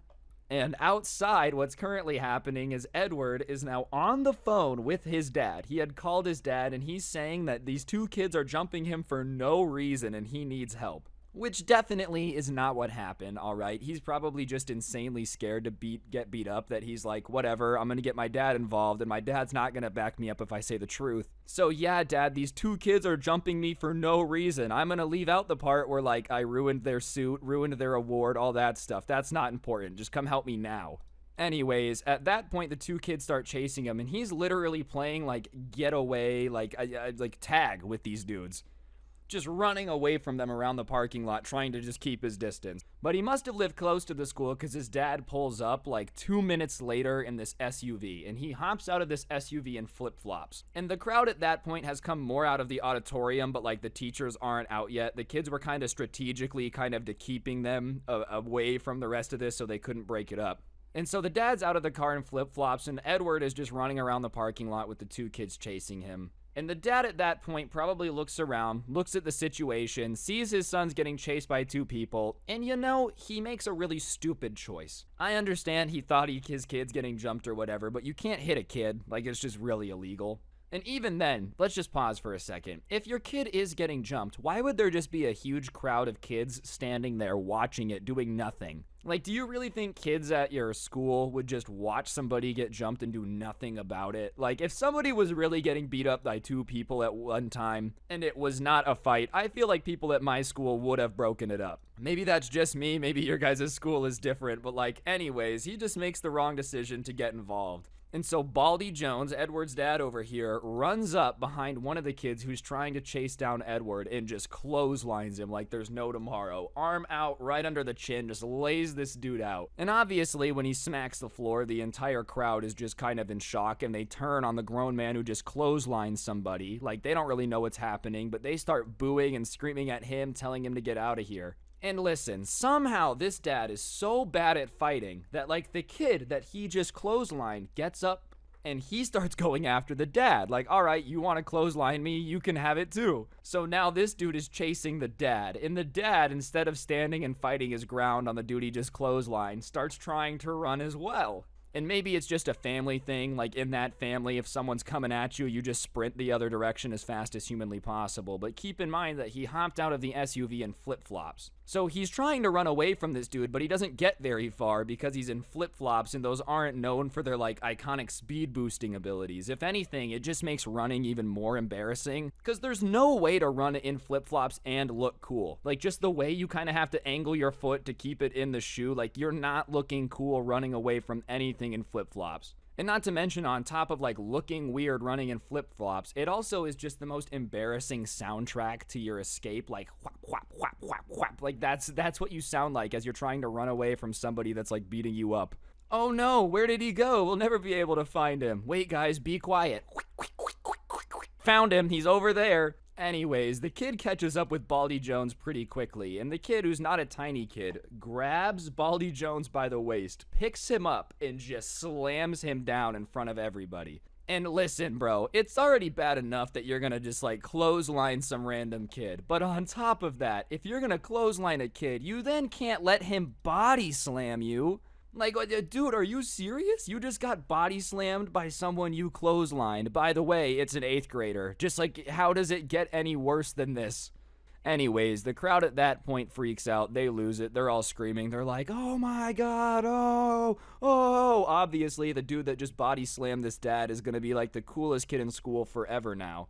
And Baldy Jones has now officially acquired the largest L in history. Like, I really don't think there's a way for Baldy Jones to ever live this down, ever. Anyways, as I said, the crowd's going wild. Everyone's screaming, jumping, freaking out. And, the problem with everyone freaking out is that what they were doing to block the teachers at that point is like this group of kids had kind of locked arms together and made a human chain to block off the entrance to this parking lot. And the teachers could either go around and hop the chain link fence or like try to get through this human chain. But when everybody starts jumping, putting their hands in the air, freaking out, the chain obviously breaks. And at that point, teachers start rushing in and they start trying to like, subdue the madness. And they have to pull the kid off Baldy Jones because he's just going savage mode on him. Like, who do you think you are to clothesline me? Blah, blah, blah, blah, blah. They break it up. They pull apart Edward and the other guy. And that's when Edward and Baldy Jones start screaming that, like, they just got jumped. They just got unfairly attacked. They're going to be suing.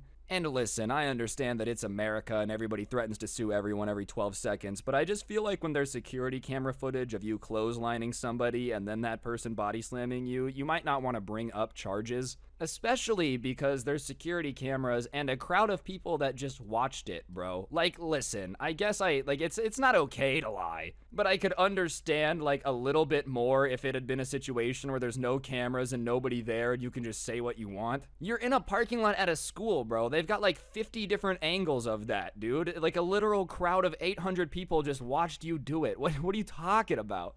Anyways, at that point, the teachers just want to calm it down, so they like pull them into the office to discuss what happened. And nobody really knows what goes down in the office, but Edward gets expelled. His dad gets like a bar placed on him where he can never come back to the school, but for some reason doesn't get like arrested for it. I guess it's something like the parents of the kids involved have to want to, or like, I don't know, something technicality or whatever. Regardless, I will say that Edward probably learned his lesson. I'm gonna assume that he's never gonna go after and spray anybody with any type of condiment ever again, and if he does, he's definitely not gonna call his dad for backup, because it did not go well last time. But yeah, anyways guys, I think that's gonna do it for the video. Hopefully you enjoyed. If you did, I would really appreciate you taking a second to press the like button. Let me know in the comment section down below what you thought, of course, and if you really want to help me out, you can check out the intro song down below, along with a link down there to my podcast, The Scuffed Cast. Or, of course, you could use code SCRUBBY at the G Fuel checkout if you're going to get the best energy drink for gamers by gamers. You might as well use code SCRUBBY.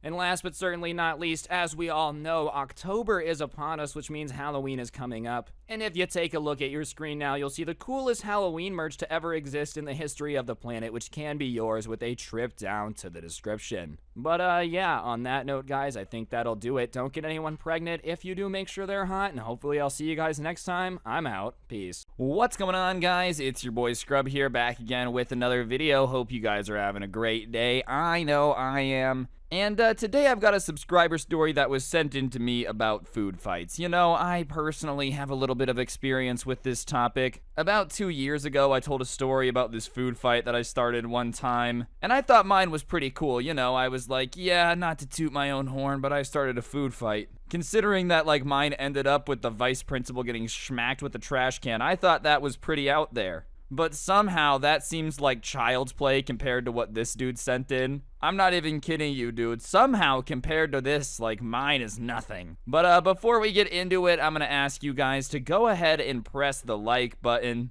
It really helps out the channel, and you gotta be sure to press the like button, or no joke, no scam, you guys are going to get smacked in the face by a bratwurst. And not even a cooked one, just a raw one, a raw, sweaty brat smacking you in the cheek. And yeah, without further ado, let's get into it. So, you know, we all know food fights are pretty iconic at this point. For some reason, American culture has just really grabbed on to, like, flinging food at each other in the middle of a school gymnasium as something that everybody should do at least once. Every movie that I remember growing up had, like, that one scene where kids are lining up, throwing stuff at each other. Some kid in the band ends up using his tuba as a weapon. There's trumpet bazookas, the only time band equipment's ever been useful. Usually it's just, you know, pure chaos. Well, this sub that I'm gonna name Eddie for the rest of this video particularly loved the idea of getting into some rambunctious trouble with a food theme. One thing that he had always wanted to do was, like, start a food fight. And this is the part where, for the purpose of YouTube, you know, and just not being a bad influence, I have to do a little bit of a disclaimer. You should not start a food fight, alright? I really don't think any of you guys should do it. You're gonna get in trouble for it. You're gonna get suspended more than likely. And on top of that, it's just really not cool to do to the janitor. You know, he's gotta clean up a lot of food that he wouldn't have had to otherwise, and I'm gonna take a gander that cleaning up a school already sucks. So that being said, now that I have the disclaimer out of the way and the monetization bot's gonna leave this green, Eddie had decided that because he loved the idea of a food fight so much that he was going to start one. You know, he just felt like certain experiences you just gotta take life by the balls and enjoy, and he felt like slinging mayo at his classmates just happened to be one of them. And he knew he was going to be getting in trouble, he knew he'd probably be getting suspended, and he had also decided to volunteer to clean it after the fact. He was going to get some friends that were going to help him start the food fight. He figured he had a couple dudes that he would recruit, and, you know, he made sure before he thought of anyone that he would bring on board that they would be okay with staying and cleaning too, just because they didn't want the janitors to have to deal with all that mess either. So he comes up with this plan. He knows he's going to need a couple friends just because the odds of one guy being able to start a food fight is slim to none, and, you know, the odds of that same one guy cleaning up the entire food fight if he does start one would also really suck. But one thing that he ends up finding out really quick is like not everybody else has this dream that he does of being in a food fight. You know, a lot of people think it's cool, they've seen it in movies, but like they don't actually want to be involved in starting it because, you know, they know they're going to get in trouble, they know they're probably going to get suspended. So naturally, getting people on board to help him with his little plan is a little bit difficult. So he spends some time kind of like tracking people down. He gets rejected a whole lot. He kind of decides that he's going to really seriously invite some people. And you know, I almost gotta wonder, like, if he's done this much thought into it, trying to figure out who would be on board, is it a compliment or kind of an insult if he, like, decides to ask you, you know? I can't lie, obviously, like, I was involved in a food fight too, so I'm an idiot, but I'm openly an idiot. Like, this guy, in order to invite you on board, had to have gone, nah, I'm pretty sure he's stupid enough to get involved in this. Like, the criteria before he asked anybody was they have to at least be, like, this dumb, you know, at least as dumb as that guy on YouTube is. So, you know, I'm not quite sure if I would be complimented or a little bit bothered if I got invited, but nonetheless, he goes around asking people to join, gathering up these people. And finally, once he gets a list of people that are on board, you know, that are interested, not fully committed yet to like actually going through with it, but, you know, enough to get a little bit more information, he adds everybody to this group chat. Which probably is not the best idea, bro. Group chats where you're planning something that can get you in trouble just seems like a really bad idea because it just takes one person leaking screenshots for all y'all to get wrecked. But whatever, he opens it up like some weird multi-level marketing pitch, dude. Like, I probably would have left just based on what he said his first message was to this group chat. Basically, he opened it up with like a message, you know, hey guys, I have an amazing opportunity for you guys, and all you have to do is help me with this one thing. Which totally sounds like he's about to ask me to join a, not a pyramid scheme, a triangle business model, you know, whatever they're telling themselves to make them feel better these days. I also love that he called it an amazing opportunity. Like, you know, you would think that an amazing opportunity you're offering to people would be a good job or maybe some training that would make them, you know, have a good experience or something. I wouldn't necessarily call starting a food fight an amazing opportunity. Sorry, my dog's joining. Because, you know, in my opinion, that's just a little bit more risky. You're probably going to get in trouble, and chances are most people are going to look at you like a jerk on the administration after the fact, so just school in general is going to be a lot more difficult. Not amazing, but hey, to each their own. It worked, though, because everybody in the group chat was like, all right, well, what's this amazing opportunity? You've got my interest. Somehow, that's all it takes, dude. That's all it takes to get people on board. I guess that's why he spent so much time thinking of the type of people that would be down. You know, anyone that would have been like, wait a second, what do you mean amazing opportunity that ends up with me in trouble? That wouldn't have been good for the group, so he had to make sure that they would go along with it, I guess. Man, I don't know. I get a lot of weird messages about, like, I have an opportunity for you, and it's every time I've ever replied to it, it's never actually an amazing opportunity, dude. It's always just some dude trying to sell me something weird or try to get me to join some type of pyramid scheme. But hey, I guess that's why they're ending up in this story about the food fight that went wrong, and I'm the one telling it. He says they should start a food fight that Friday, though. You know, he lets the group chat know his little bitty plan, and as soon as he says what the opportunity is, like more in detail, and I'm using air quotes around opportunity, a little bit more apprehension comes up right away. And people are like, okay, well, what if we get in trouble? And all he starts doing is telling everybody that, like, it would be worth it because it would be so funny, you know, it would be really, really hilarious. And, like, some people are buying it. A couple of people leave. They're just not down to get wrapped up in it. However, he ends up with enough people to be like, no, I'm listening after the MLM pitch and then the details of how they should start a food fight. And I will say, everybody that at that point was still on board has to be some of the realest, like, friends around. You know, everybody has that one group of friends that they get, like, especially dumb with, you know? I've got a lot of good friends, a lot of people that I would consider a pal of mine, but, like, there's the boys where the funniest, just dumbest stuff goes down. And I feel like the group of people that ends up after all the negatives have been laid out in one motivational speech are still like, yeah, let's start a food fight, are the definition of the boys for this dude. So he gets his little gang of vandals that's down to commit some stupidity, and they start really coming up with a super detailed plan now. Like, obviously, they knew they were starting a food fight on Friday, but, like, they didn't know exactly how it was going to go down, who was going to do what, all that stuff. So when they start talking about it, they're kind of like, all right, well, we could all sit together at a table, and then, you know, as we're sitting together, we could, like, just start a food fight. And the ringleader of it all, Eddie, is kind of like, no, I don't know if that would really work, because at that point, all it would take is one teacher kind of coming over to us, kind of shutting us down, or other people just looking at us like we're super stupid and not getting involved. So they decide that the best approach is to have everybody kind of split up and sit at different tables. You know what I mean? And so they're going to have like one guy in one corner, one guy in another corner, one guy in each corner, actually. I'm not going to just say each one corner 4 times. And then they're going to have one dude in the middle because there were 5 people that were super, super down. And then from there, they were going to start throwing food in kind of just every direction, not really caring what direction it was getting thrown at, just because they figured if somebody got hit with something that they would probably throw food back. So they synchronized their watches, which had to have felt so cool, dude. I'm sorry, man. Like, that's got to be one of the coolest feelings ever. All right, guys, let's synchronize our watches. And so they decide that at 11:35 on the dot, they're going to start throwing food. And they decide that they're going to go with, like, all using the same type of food that they think would be the best to start a food fight. And the option that they pick is Go-Gurt, which, you know, in my opinion, has got to be one of the nastiest ways to get it started because, like, damn, bro, yogurt is already just kind of gross if you think about it. Getting it in your hair is really gross, but, like, this is the food fight equivalent of a bioweapon. Do you know what I mean? Imagine just getting hit in the head with some Go-Gurt. It gets stuck in your hair. Now your hair is going to smell like yogurt forever. Nobody wants to smell like yogurt. Plus, on top of that, the way that they, like, engineeringly to come up with their plan is that they're kind of going to use it like a grenade. So they're going to throw it, and as it's going, it's going to shoot liquid down and cause a big mess. But then when it lands, it's kind of going to splat and kind of get everything on the table covered. The entire table is going to get splattered, and they're all going to be pissed. So basically, they find out that a Go-Gurt is the basic, like, grenade version that they're going to use in this scenario. And it's also really easy to keep a ton of them in your backpack. Like, really, really incredibly easy. Anyways, Eddie, the ringleader of this all, they're like, all right, I'm down, fine, but I'm not paying for the yogurt. Like, that's the one thing. I'm not going to pay my own money to get the supplies that I'm going to get in trouble for. Like, if I'm going to be an idiot and get suspended for somebody else, they got to pay for it.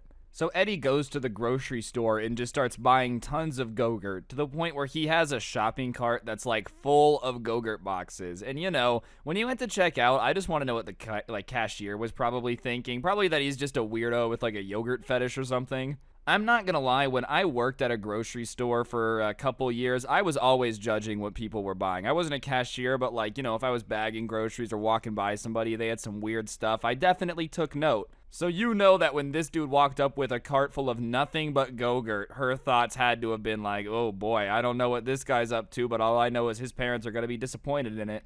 And out of any type of yogurt you could take a cart full of, it's like Go-Gurt, you know? Like, out of any of them, you know? Not even a variation of yogurt. You can't even be like, I own a restaurant. Like, what possible excuse could you possibly have for having just a cart full of Go-Gurt? I really enjoy handing out free yogurt. Like, that's a little creepy, too. There's no way out of this without seeming weird. That's just what it is. Anyways, he gets all the Go-Gurt, and the next morning before school, they meet up, and everybody gets 3 boxes of the stuff. So they had 15 boxes of it. Everybody gets some, and they end up taking it out of the boxes to the point where it's just kind of like the loose sleeves, and it kind of looks like machine gun ammunition, but if it was yogurt. And they just kind of stuff it in their backpack. They hadn't brought any real school materials that day. They were just kind of planning on using their backpacks to like store all this stuff until lunchtime. So they fill up everything. The Go-Gurt Edition JanSport is a go. Probably felt pretty cool on their back, either like a waterbed, you know, maybe a little bit of a massaging action of like all the Go-Gurt conforming to their back. You never know. And the brave souls get ready for it. Their mission to go down in history as making the food fight. I don't know. You don't really go down in history that much. I don't think anyone really remembers you. Anyways, lunch ends up coming, and everybody goes to their tables where they're going to be sitting until the food fight starts. Everybody's chilling. And 5 minutes before everything's supposed to go down at 11:30, someone ends up texting the group chat, and they say that the entire table that they're sitting with is going to help them throw the Go-Gurt. They're down to do it. So, like, all 6 people at the middle table where that kid are sitting, they're going to help, which honestly just makes it even more likely that this is going to work, because if they're just throwing yogurt in every direction from the middle of the lunchroom, it's hard to tell where it's coming from, and it's just going to help to have a lot more hands helping, you know what I mean? So they're all pretty excited about that. And after that, it kind of goes radio silent, and everybody's just saying their Hail Marys, getting ready for the D-Day of food fighting. And then it happens, dude. It's 11:35, and from the left corner of the lunchroom, the first tube of Go-Gurt just starts flying. And as it's kind of spinning through the air, they had ripped the tops off, and it's like dumping yogurt onto all the tables and everybody in its path, and then one from another corner, and pretty soon, they're just flying through the sky. The sky is filled with Go-Gurt tubes just going everywhere, dude. And it wasn't really like they were aiming. Their goal was to just affect as many tables as humanly possible. So, you know, ripping them open and tossing them like just as far across the lunchroom as they can. I would compare it to kind of trying to fish with a hand grenade. You don't really care where the grenade goes. You're just trying to drop it off the boat because it don't really matter. You're hitting something. The sky looks beautiful, dude. You know, the colors of Go-Gurt tubes filling the air. Just imagine the most beautiful sight you've ever seen. Like the Wizard of Oz with all the flying monkeys. And just as fast as all the tubes are flying, the first ones that are thrown start to land. And that's when it starts to go a little bit out of control. The splattering tubes are going everywhere. People are getting smacked with it. Like, even people that had somehow avoided being hit with stuff falling from the sky are now just getting it all over the place. People are screaming because they're all getting splattered, and as the tubes are hitting the tables, it's like bow, bow, bow, bow. Starting to sound like a Blue Man Group concert, and as soon as the tubes start landing, other food starts flying back. People are just trying to throw any food back because they're pissed. They just want any type of revenge, even if they don't know where it came from.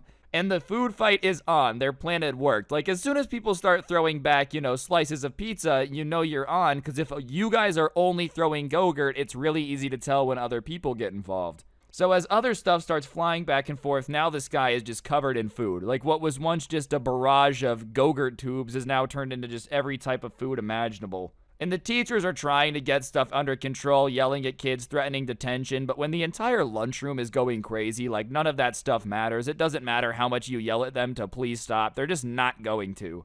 And the mess is starting to pile up, like the floor is covered in food, it's covered in sauce, it's covered in yogurt. And the principal, who's trying to, contain the mess as much as humanly possible and calm everybody down, he gets up in front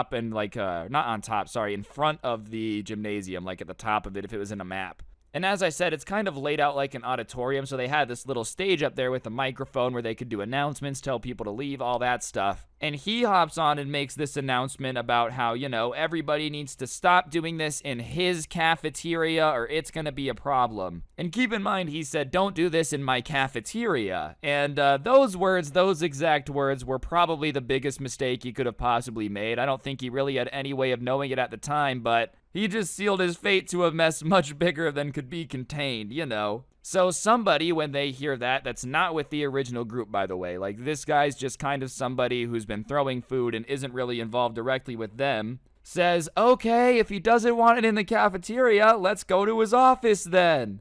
And usually in a normal situation where everybody's calm, everybody's thinking things through, they would go, I don't really know if it's worth it to go trash the principal's office with food because, I'm going to get in a lot of trouble. But keep in mind, it's just a mob mentality now. Everybody's freaking out. Everyone's been throwing food. So, because everyone's so caught up in the moment, they just go, yeah! And the doors of the, auditorium lunchroom thing swing open, and down the hall is, the office where, the aides are, all the paperwork gets done, vice principals, principals, all that stuff, and they just start going down the hallway towards the office. This mob of food-covered, angry kids just marching down there, screaming stuff like, we're gonna destroy the office, just going absolutely crazy. And obviously, as they're going down the hallway, teachers are kind of looking out, classes that are going on are looking out, and they're trying to stop them like teachers are, but the kids aren't listening, and even some kids from the classroom start, joining them. And they burst into the office, scare the absolute crap out of the secretary, who was expecting to have, a quiet little lunch hour. Now there's just a mob of screaming kids there, and they just start throwing food that some of them still had. Not the Go-Gurt gang. At this point, they're not throwing anything. They're just caught up in the chaos. They're in the office, though. People start throwing everything that they have. They start breaking stuff. They just going bananas in the office. All because the principal said, don't do this in my cafeteria. And technically, they listened to him. They weren't doing it in the cafeteria anymore. And it doesn't matter how many teachers come in and yell. It doesn't matter the secretary yelling anything. The mob is just going crazy. Every adult's trying to stop them, but the office is just getting destroyed. And they're kind of in the front room as the office. But as the mob kind of keeps coming in from the lunchroom, it just keeps coming and coming. They get pushed deeper and deeper into that front office. And pretty soon, literally everything is filled. Basically the vice principal's office, counselor rooms, janitor closets, you name it. Kids are in there making messes, smearing food all over the place, breaking stuff. It's literally like a riot is going on now in the front of this school. And now that the angry mob is in here and they're breaking furniture and absolutely going crazy, the Go-Gurt gang, which is what I'm going to call them from now on, is kind of just sitting there looking at each other, realizing that this went way too far. They did not want this to go this crazy. They just wanted a fun food fight, not a prison riot. And over the intercom amongst like all this chaos comes, "We called the police, you guys need to stop this, like this is out of control." And what original plan was for the Go-Gurt gang to kind of turn themselves in and clean up everything, except now they are just kind of like, yeah, we're not gonna do that. Because it's gotten so absolutely out of control, they're not too keen on getting caught. They were originally going for a food fight. They really did not mean for any of this to happen. So they start trying to find a way to get out of the school. They're just walking through all this chaos in the exit, and as they're going towards the exit, they have to walk past a lot of the offices, and they're kind of realizing just the extent of how crazy the rest of the kids at the school have gotten. There's like broken fax machines, there's printers that have been thrown, there's desks are all broken, holes in walls. Like, they're kind of in shock just looking at all of this because it's literally like, you would have thought a mini tornado came through here. The Tasmanian Devil from Space Jam 2 pulled up and started spinning. Like, it looks like there was just absolute chaos going on in here. They're kind of in shock. They're not really talking, but they finally get outside the doors towards the parking lot. And once they're in the parking lot, they just start sprinting to the car as fast as humanly possible. Now, instead of like food flying through the air, only the sound of sirens is filling it, just absolutely dreading the fact that there's a lot of cops coming to calm it down. I don't really know what they must have said to the police, like, hey, we have a riot at the school or something. All I know is sirens are never a very relaxing feeling, but I'm sure when you're the people that low-key started this food fight, they're even more horrifying. So they hop in the car and they're trying to leave, but they're kind of looking behind them. And it looks like a lot of other kids that might have been throwing food or doing something bad are also trying to leave. So the parking lot's pretty clogged up because, there's cops coming in, there's people trying to leave. No one can get in or out. So at that point, they're like, all right, well, we're stuck here, so we just have to sit in the car and wait and just try to act normal, Except they knew as a group that it would be more suspicious if they were acting normal. So they have the two people in the front act normal and the two people in the back like get down and start hiding. And then they had two kids crawl into the trunk to hide. Obviously, I don't recommend any of this. It's very, very dangerous. I wouldn't do it. But they were just trying to think of ways to look as less or least suspicious as possible. And in the silence, the guy in the front kind of starts talking and everybody's talking. The guy in the passenger seat, the guys in the back. And they're all talking about how stuff escalated way more quickly than they expected, and like this was a big mistake and how stupid it was and how much they regret it. And as they're talking about how much they're regretting it, the two people in the front are the only ones that can see, and they're just watching all these cops kind of come in and calm the school. They're pulling up, kind of yelling at people, getting everybody to chillax. It looked like most of the school had kind of been evacuated fire alarm style, like to this giant field, and was lining up. And as that's happening, one of them happened to have their window cracked and the intercom goes off and it's like, everyone in the parking lot, come back in, don't leave the school, if you leave, you will be marked absent, all that stuff. And the Go-Gurt gang is like, all right, well, we're already in the car and it would be a lot easier for us to just leave and risk getting marked absent than it would be to like go back in and explain you guys getting out of the trunk because somebody's gonna see us. So they decide to just wait, and a lot of the other cars at that point also just aren't leaving, but like traffic starts to clear up, they start getting moving, some of the people just repark and aren't leaving, and as soon as they can, they get out of there. They're like, all right, we're gone, we're not sticking around to figure out what happens, that's for sure. And the most surprising part about all of this is usually when I get these stories at the end, it's like, da-da-da, somebody couldn't keep their mouth shut and we got in trouble, but apparently, as far as I can tell from what they sent in, Eddie and his boys have not gotten in trouble. I think the key to that is just keeping your mouth shut, like don't go around bragging to everybody that you were the guys that started the food fight that destroyed the office, because somebody's going to turn you in to try to get like, a grade boost or something. If you guys just know that you guys started the food fight and you're cool with just keeping that between you guys, then by all means, chances are it's a lot less likely to get you in trouble. And I will also say it's probably also not priority number one. Priority number one for the school is trying to find the people that broke the fax machines and the printers, if I had to guess. I guess I'm not running a school, so I don't really know, but do you know what I mean? No matter what happened, though, this definitely got way too far. I don't recommend anyone destroying their school. That just seems dumb to me because you're the people that need the school. Like, if you just make your principal's job harder to do, that's only going to affect you in a negative way, but hey, whatever. Anyways, guys, I think that's going to do it for the video. Hopefully you enjoyed. If you did, I would really appreciate you taking a second to press the like button, comment down below, and subscribe. If you don't know what to comment, go ahead and comment the word air duster down there. It helps the video do better and hit recommended. Also, while I got your attention, I ended up starting up a little bit of a shorts channel so I can just post, minute-long videos, story times in shorter format, all that good stuff on there. I'll put a link to that in the description. And other than that, you can also get yourself some of the merch on screen now. It's pretty cool if you ask me. That can also be found down there.